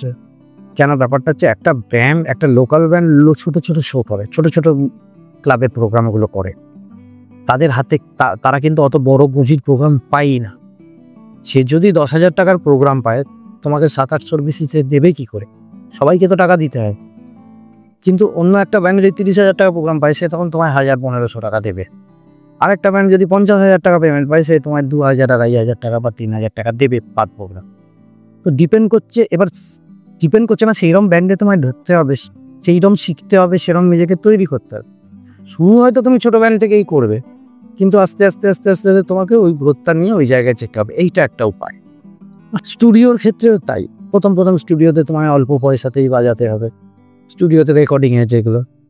তারপর আস্তে আস্তে তোমার ইউনিক কিছু বাজানোর স্টাইল তৈরি করতে হবে, যেটার জন্য বারবার করে বেশি পয়সা দিয়ে তোমাকেই ডাকবে স্টুডিওতে। তখন তোমার এবার তুমি কিছুটা স্টুডিও আর্টিস্ট, কিছুটা স্টেজ আর্টিস্ট, আবার কিছুটা টিচিং, এই তিনটে মিলিয়ে ম্যাক্সিমাম মিউজিশিয়ানসরা তাই করে, বা সিঙ্গাররা বা যাই হোক মিউজিক, যে এই তিনটে জিনিস নিয়েই তারা করে। কিন্তু এটা সম্পূর্ণ তাকে কিন্তু নিজেকে তৈরি করতে হয়, তার যোগাযোগটা, তার মানে কি বলবো, তার পরিসরটা, তার চেনাশোনাটাও তাকে তৈরি করতে হয়, নেটওয়ার্কটা তাকেই তৈরি করতে হয়, কারেক্ট। এবং তার টিচিং নেটওয়ার্ক বলো, তার কাজে কমপ্লিট থাকে। এই জন্যই কিন্তু বাবা মারা, তুমি যেটা বললে ডাক্তার হলে, তুমি ডাক্তার হয়ে একটা হসপিটালের আন্ডারে ঢুকে গেলে, প্র্যাকটিস করলে তোমার একটা নাম হয়ে গেল, তারপর তোমার বসার যেই হয়ে গেল, নাম যেই হয়ে গেল, তখন তোমার আচ্ছা, যদি একজন ডাক্তার হওয়ার পর তুই যদি কোনো হসপিটালের আন্ডারে না ঢোকার সুযোগ পায়, এবার যেই তোমার এরকম নিয়ম করতে ডাক্তার হবে, কিন্তু কোনো হসপিটালের আন্ডারে ঢুকবে, তোমাকে নিজে প্র্যাকটিস করতে হবে। লোকে দেখবে ডাক্তার হওয়া কমিয়ে দেবে, তোমার নিজেই চেম্বার করে প্র্যাকটিস করে। লোকে কেন আসবে তোমার চেম্বার? একটা বড় হসপিটালের আন্ডারে তুমি যেই ঢুকে গেল, লোকে তোমার কাছে আসছে, এসে তোমার থেকে চিকিৎসা করাচ্ছে, তোমার নামটা জানছে, তুমি টাকাও পাচ্ছ, প্রচার হচ্ছে, এই তুমি নিজেকে তৈরি করার সময় পাচ্ছ পাচ্ছ। কিন্তু গান বাজনায় তো ডিরেক্টলি কোনো সেরকম সিস্টেম নেই, তোমাকে খুঁজে বার করতে হয়। তার মানে কি, যে বড় ব্যান্ডের আন্ডারে ঢুকলে কাজ করা যায়, বড় ব্যান্ড বা একটা ভালো ব্যান্ড, কিন্তু প্রথমে একটা ছোট ব্যান্ডেই তোমায় করতে হবে।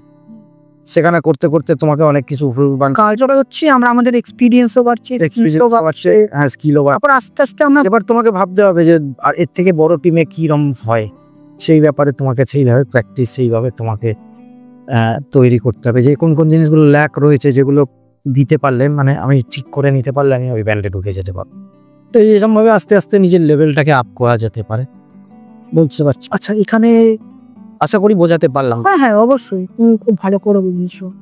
তুমি বলতে চাইছো যে যত ভালো আমরা শিখতে পারবো, যত বড় আস্তে আস্তে আমরা গ্রো করবো। এবং নেটওয়ার্কটাও খুব ইম্পর্টেন্ট। ওটা তো খুব, আমি দেখেছি অনেক শিল্পী আছে যারা একটা লেভেলে বাজায়, কিন্তু তার একটা ভালো নেটওয়ার্ক আছে, সে কিন্তু প্রচুর কাজ করছে, ভালো নেটওয়ার্ক আছে, মানে তার একটা ভালো পরিচয়। মানে হয় না যে আমাদের পাড়ায় একটা দোকান আছে, যে দোকানে 3-4টে দোকান আছে, এই একটা দোকান খুব কম দামে দেয়, সে যতই বাজে ব্যবহার করে লোকে তার কাছেই যাবে, তার একটা নিজস্ব কাস্টমার আছে, এই যা তো এখন দেবো না, তাও তার কাছে যাবে, ব্যাপারটা বুঝেছ। আবার একটা দোকান এত ভালো ব্যবহার করে, 2 টাকা বেশি নিয়ে লোকে তার কাছে যাবে, তার ব্যবহারের জন্য। ব্যবহার প্লাস কোয়ালিটিও তো একটা হ্যাঁ, কোয়ালিটি ম্যাটার করছে, কিন্তু তার ব্যবহারটার জন্য তার কাছে মানুষজন বন্ধুর মতো হয়ে গেছে। তো এই ব্যাপারটা আছে, তো ওইভাবে নেটওয়ার্কটা তৈরি করা যায়। এক হচ্ছে তোমাকে হয়তো অল্প ব্যয়তে তোমায় কাজ করে দিতে হবে, লোকে তোমায় ডাকবে। এক হচ্ছে তোমার ব্যবহার এরকম যে লোকে চাইবে, যে মানে অ্যাকচুয়ালি কী হয় জানো, একটা টিমে শুধুমাত্র গান বাজনা, সব জায়গায় দেখবে একটা টিমে লোকে যে তোমার সঙ্গে সঙ্গে আছে, তোমাকে একটু হ্যাঁ ভালো তুমি খুব ভালো, হ্যাঁ আমি তোমার সব কিছুতে আছি, এরম বলবে, তাকে নিয়ে কাজ করতে তুমি চাই। সে খুব হাইফাই কোয়ালিটি না হলো, তুমি দেখছো আর একজনের কোয়ালিটি হাইফাই, কিন্তু সে তোমার কন্ট্রোলে আসছে না, তোমার হাতে হ্যাঁ নাতে না করছো, তুমি কিন্তু তাকে নিয়ে কাজ। কোয়ালিটিটা তো শেষমেশ ম্যাটার করবে, কোয়ালিটিটা আমি করে, কোয়ালিটি যদি খারাপ হয়, ব্যবহার ভালো হলে তাতে তুমি প্র্যাকটিক্যালি পাবো। তোমার একটা স্টুডিও টিম আছে, পডকাস্টের টিম আছে, সেখানে একটা ক্যামেরাম্যান, তুমি এই সময় চলে আসবে, হ্যাঁ চলে আসবো, মোটামুটি কাজ করে, কোয়ালিটি খারাপ বলবো, এই সময় চলে আসবে, কিন্তু আচ্ছা দাদা তুমি যখন বলবে আমি তখন স্টুডিওতে চলে আসবো, যখন বলবে তখন, তোমার ব্যাপার মা, একটু কমে করে দিবি বাবা, হ্যাঁ তোমার যা কাজ আছে আমি সব কিছু সময় মতন করে দেবো, তোমার হাতে হ্যাঁ নাতে না সমস্ত। তুমি কিন্তু তাকে সে তোমার কমফর্ট জোনে ফেলে দিলে, তাকে তুমি যেরকম ইচ্ছা রাখতে। আর একজনকে ডাকলে সে আর একটু এর থেকে ভালো হবে না, দাদা ফ্রি না হলে এই টাইমে হলে আমি যেতে পারবে, তুমি তাকে কিন্তু ডাকবে না। যদি তুমি সত্যিকারের একজন ভালো কোয়ালিটি চাও, তখন কিন্তু তোমার মনে হবে যে না আমি ওকেই ডাক, ওই লোকটাকেই ডাক, কিন্তু তুমিও কিন্তু সেই জায়গায় একটু কমফর্ট জোনের মধ্যে পাচ্ছ। ঠিক আছে, ক্যামেরাটা তো ভালো আছে, ক্যামেরাম্যানটা কম বেশি হলেও চলে যাবে, কিন্তু এই আমার ভাই নিজের লোক, এবার তোমার যদি কোথাও খুব দরকার লাগবে তখন তুমি তাকে নেবে, কিন্তু কমফর্ট জোনে যে আছে সে কাজটা তাকে জানতেই হবে। আমি বলছি না খুব বাজে হলে হবে না, আমার বাড়িতেই একটা ভালো লোক আছে যে খুব ভালো কথা বলে আমার সঙ্গে, খুব, বা আমার বন্ধু আছে বা আমার একটা স্টুডেন্ট আছে খুব ভালো ব্যবহার আমার সঙ্গে তার, সে আমাকে কথায় উঠে বসে, কিন্তু সে ভালো গিটার বাজায় না, তাকে আমি কি করে একটা ব্যান্ডে ঢোকাব? সে আমার যতই বলুক আমাকে একটা ব্যান্ডে ঢুকিয়ে দেবেন, আমি পারবো কি? পারবো না। কোয়ালিটিটা থাকতেই হবে, কোয়ালিটি প্লাস 19, 20, 20, 22 যদি হয়, ব্যাপারটা বুঝতে পেরেছে? একটু ওপর নিচ হতে পারে। হ্যাঁ, একটু ওপর নিচ হলে তখন কমফর্ট জোনের লোককে নিয়ে, আমি বুঝতে পারছি ও একটু 20 কিন্তু ওর একটুখানি মানে ও কোয়ালিটিটা অনেকটা বেটার, আর আমার কাছে যে আমার কথাতে ওঠে বসেছে 19, কিন্তু আমি তাকে নিয়ে কাজ করি। তো আমার মনে হয় দুটো থাকাটাই দরকার, কোয়ালিটিও থাকা দরকার প্লাস ব্যবহারও থাকবে। দেখো, ব্যবহার তো রাখতেই হয় ভালো, ব্যবহার খারাপ রাখলে কিন্তু লোকে তোমাকে, যাদের সত্যি তোমাকে খুব দরকার, যারা তোমার ইম্পর্টেন্সটা বোঝে, যারা তোমার শিল্পের তোমার কাজের গুণটা বোঝে, সেই ডাকবে, নাহলে কিন্তু ডাকবে না। কিন্তু ব্যবহার যদি ভালো হয় তাহলে কিন্তু তুমি কাজটা পেতে থাকবে সব জায়গায়, বুঝতে পারছো? মানে তোমার একটা নেটওয়ার্ক সবসময় তৈরি হয়, ওইখানে না হোক এবার ভালো ব্যবহার। সবাই তো অত ডিপ লেভেলে ভাবে না, সব মালিক যদি ওরম ভাবে ভাবতো সবাই টাটা আম্বানি হয়ে যেত। তুমি ভাবো, সব বিজনেসম্যানই টাটা আম্বানি হতো, সব বিজনেসম্যান তো ওই লেভেলে ভাবে না। আমাদেরও যেমন কমফর্ট জোন আছে, একটা বিজনেসম্যানেরও কমফর্ট জোন আছে, একটা ব্যান্ড মালিকেরও কমফর্ট জোন আছে। একটা ব্যান্ড মালিক বলো বা একটা, সেও দেখে যে বাবা এই আমার কথায় উঠে বসে, বাবা আমার, আমি বলবো এই গাড়িটা একটু নিয়ে চলে আসতো, প্রোগ্রামের গাড়িটাকে তুই গাইড করে নিয়েছিল। অন্য লোক বলবে বাবা আমি মিউজিশিয়ান, আমাকে প্রোগ্রামের গাড়ি গাইড করে নিয়ে আসতে বলছে, আমি এখানে দাঁড়িয়ে থাকবো, আমাকে এখান থেকে তুলে নিয়ে যেতে আমার বাড়িতে, সে করবেন। কিন্তু এই গাইড করে নে ভাই, একে রেখে মোটামুটি কম গিটার বাজালেও একে নিয়েছে, ঠিক আছে? বুঝতে পারছো? হ্যাঁ, বুঝতে পারছি। আচ্ছা, আমি এখানে শেষ একটা প্রশ্ন করবো শুধু। হ্যাঁ। ওকে, একটা সিঙ্গার বা একজন গিটারিস্ট বা যারা পিয়ানো বাজায়, ঠিক আছে, তারা ম্যাক্সিমাম কত টাকা মাসে ইনকাম করতে পারে? এটা লেভেলের উপর, তোমায় বললাম না, লেভেলের উপর। তুমি মাসে তো যেমন 5 লাখ টাকাও ইনকাম করতে পারো, 2 লাখ টাকাও ইনকাম করতে পারো, 20,000। মানে করা যায়, হ্যাঁ, করা যায়, এটা সব নো লেভেল। আজকের দিনে আনলিমিটেড লেভেলে তুমি করতে পারো টাকা রোজগার, ভারতবর্ষে বসে। আর এটা ডিপেন্ড করছে তুমি কত বছর কাজ করেছো, না তুমি কত বছর, না তোমার কাজের ওপর, তোমার কাজের কোয়ালিটির ওপর, এবং বারবার কিন্তু বলছি নেটওয়ার্ক কিন্তু দরকার। তুমি খুব ভালো কাজ পারো কিন্তু তোমার নেটওয়ার্কটা অত ভালো না, তাহলে হয়তো পয়সার অঙ্কটা কম পাবে। এবার একটা মানে লেভেল অনেক অনেক টাকা রোজগার করতে পারো, আবার একটা সাধারণ লেভেলেও রোজগার করতে পারো, এটা ডিপেন্ড করে। কিন্তু তোমাকে একটা নেটওয়ার্ক, একটা সিস্টেম, একটা চেনাশোনার মধ্যে তোমায় ঢুকতে হবে। একটা তো এক সংগঠন আছে, মানে একটা তো মানে কি বলে মার্কেট আছে, মিউজিশিয়ানদের একটা মার্কেট আছে, সেই মার্কেটে তোমায় ঢুকতে হবে, অ্যাভেলেবেল থাকতে হবে। ভালো ব্যবহার করলে যে কেউ ডেকে নিয়ে চলে যাবে, তুমি যেখানে প্রতিদিনই কোথাও না কোথাও তুমি কাজ করবে, তার সঙ্গে বাজানোটা অবশ্যই দরকার। এই ওকে, তো অভিজ্ঞানদা কি আজকের পডকাস্টটা এখানে শেষ করবো না আর কিছু বলতে চাইবে? শেষ কথা স্টুডেন্টদের জন্য কিছু বলতে? শেষ কথা এটাই বলবো যে মিউজিক থেরাপির ওপর আমার একাডেমির নাম মাল্লাহার একাডেমি।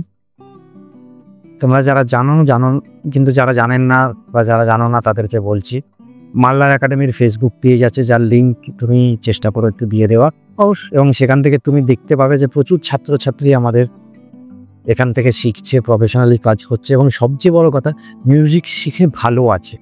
মিউজিক শিখে কি করে ভালো থাকা যায় সেটার উপর আমাদের কথা হয়েছে, আর একদিন আমাদের একটা সেশন হবে।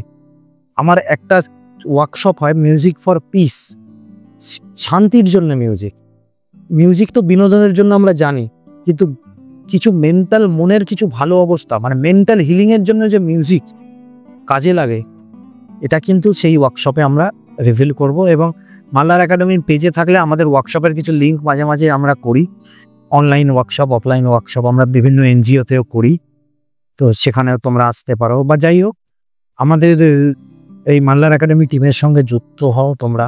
তোমাদের যে এখানে এসে ভর্তি হয়ে কিছু শিখতে হবে তা নয়, যুক্ত থাকো। আমরা ভালো থাকার, ভালো রাখার চেষ্টা করি। প্রথম কথা, নিজেকে ভালো থাকতে হবে। নিজে যদি ভালো না থাকি, নিজে যদি স্বার্থপর না হই, আমি স্বার্থপরই বলছি, মানে নিজের স্বার্থটা যদি না বুঝি, ভালো স্বার্থটা, তাহলে কিন্তু পরের স্বার্থটা বুঝতে পারবো। তো নিজেকে কিন্তু ভালো থাকতে হবে। ভালো থাকার যে জন্য কিছু উপাদান আমরা আমাদের মাল্লার একাডেমির পেজে, মাল্লার একাডেমির শিক্ষা প্রসেসে আমরা দেওয়ার চেষ্টা করি। দেখো, আমি শেষ করার আগে বলছি, আমি একজন প্রায় 39-40 ইয়ার্স এজ হতে চলল আমার। তো আমি যদি এই বয়সে এরম করে ভাবতে পারি জীবনটা, তাহলে একটা 15-16 বছর, 20 বছর, 22 বছর বা 24 বছরের বাচ্চা ছেলে বা আমার থেকে এতটা কম, তার মধ্যে এত প্রেশার কেন, সেও তো ভাবতে পারে। ছেলে মেয়ে সমস্ত, তো তাদের জন্য অনেক হেল্প হবে। যারা ভালো কিছু পরীক্ষায় বসার চেষ্টা করছে কিন্তু মেন্টালি একটু স্যাটিসফ্যাকশন পাচ্ছ না, বা কী করে একটা কিছু ব্রেক করতে হবে, তুমি একটু কনফিডেন্স পাচ্ছ না। কনফিডেন্ট বিল্ড আপ আমি করাতে পারবো না, কিন্তু তোমার কনসাসনেস লেভেলটার দিকে একটু তোমাকে ঝুঁকিয়ে দেওয়ার চেষ্টা আমি আমার প্রসেসের মাধ্যমে করার চেষ্টা করি। যাই হোক, সবাই ভালো থাকবেন, ভালো রাখবেন, এবং মনোযোগটা, মানে কনসাসনেসটা, সচেতনতাটা প্রতি মুহূর্তে একটু সচেতন হওয়ার চেষ্টা, একটু নিজেকে দেখার চেষ্টা, নিজেকে, বাকি কাউকে নয়, নিজেকে দেখা। নিজেকে দেখলে অনেক কিছু ঠিক হয়ে যায়। ভালো থাকবেন, নমস্কার। অ্যান্ড আমি শেষে এটাই বলতে চাইবো যে আমি অভিজ্ঞান দত্ত, আমার স্যারও বলতে পারেন, আমার দাদাও বলতে পারেন, দাদার মতনও হয়, ঠিক আছে। মাল্লার যে একাডেমি আছে তার আমি ভিডিও ব্লগ করেছি, আপনারা কী করে যেতে পারবে, ঠিক আছে। স্টুডেন্টদের কিছু আমি রিভিউ নিয়েছি সেখানে। তো আপনারা যদি সেই একাডেমিতে অ্যাডমিশন নিতে চান তাহলে অবশ্যই নিতে পারে। সেই ভিডিওটার পুরো লিঙ্ক বা এই ভিডিও ডেসক্রিপশন বক্সে রয়েছে, সেখান থেকে অবশ্যই চেক আউট করবেন। কী করে যেতে হবে, লোকেশান কী আছে, তার জন্য আলাদাই একটা ভিডিও করেছি, তারও লিঙ্ক আমি দিয়ে দেবো। অ্যান্ড বন্ধুরা, আপনাদের ভিডিওটা কেমন লাগলো অবশ্যই কমেন্টের মাধ্যমে জানাবেন। যদি কোনো প্রশ্ন থেকে থাকে সেটাও অবশ্যই কমেন্টের মাধ্যমে জানাতে পারেন। ভিডিওটা ভালো লাগলে অবশ্যই নিজের বন্ধুবান্ধব, নিজের আত্মীয় স্বজন, নিজের ফ্যামিলির সঙ্গে অবশ্যই শেয়ার করতে পারো ভিডিওটা। এবং এই ধরনের যদি নতুন নতুন ভিডিও দেখতে চাও, বিভিন্ন স্যারেদের বলো, বিভিন্ন ইনস্টিটিউটের বলো, তো তোমরা যদি এই টাইপের ভিডিও ব্লগ দেখতে চাও বা পডকাস্ট দেখতে চাও, যাতে তোমরা তোমাদের পড়াশোনার জন্য সঠিক স্যার খুঁজে পেতে পারো, সঠিক ইনস্টিটিউশন খুঁজে পেতে পারো, তাহলে অবশ্যই চ্যানেলটাকে সাবস্ক্রাইব করে ওদের সঙ্গে থাকবেন। সো দেখা হচ্ছে পরবর্তী একটি নতুন ভিডিওতে, অন্য কোনো স্যারের সাথে বা অন্য কোনো ব্লগে। সো আজকের জন্য এতটাই, নমস্কার।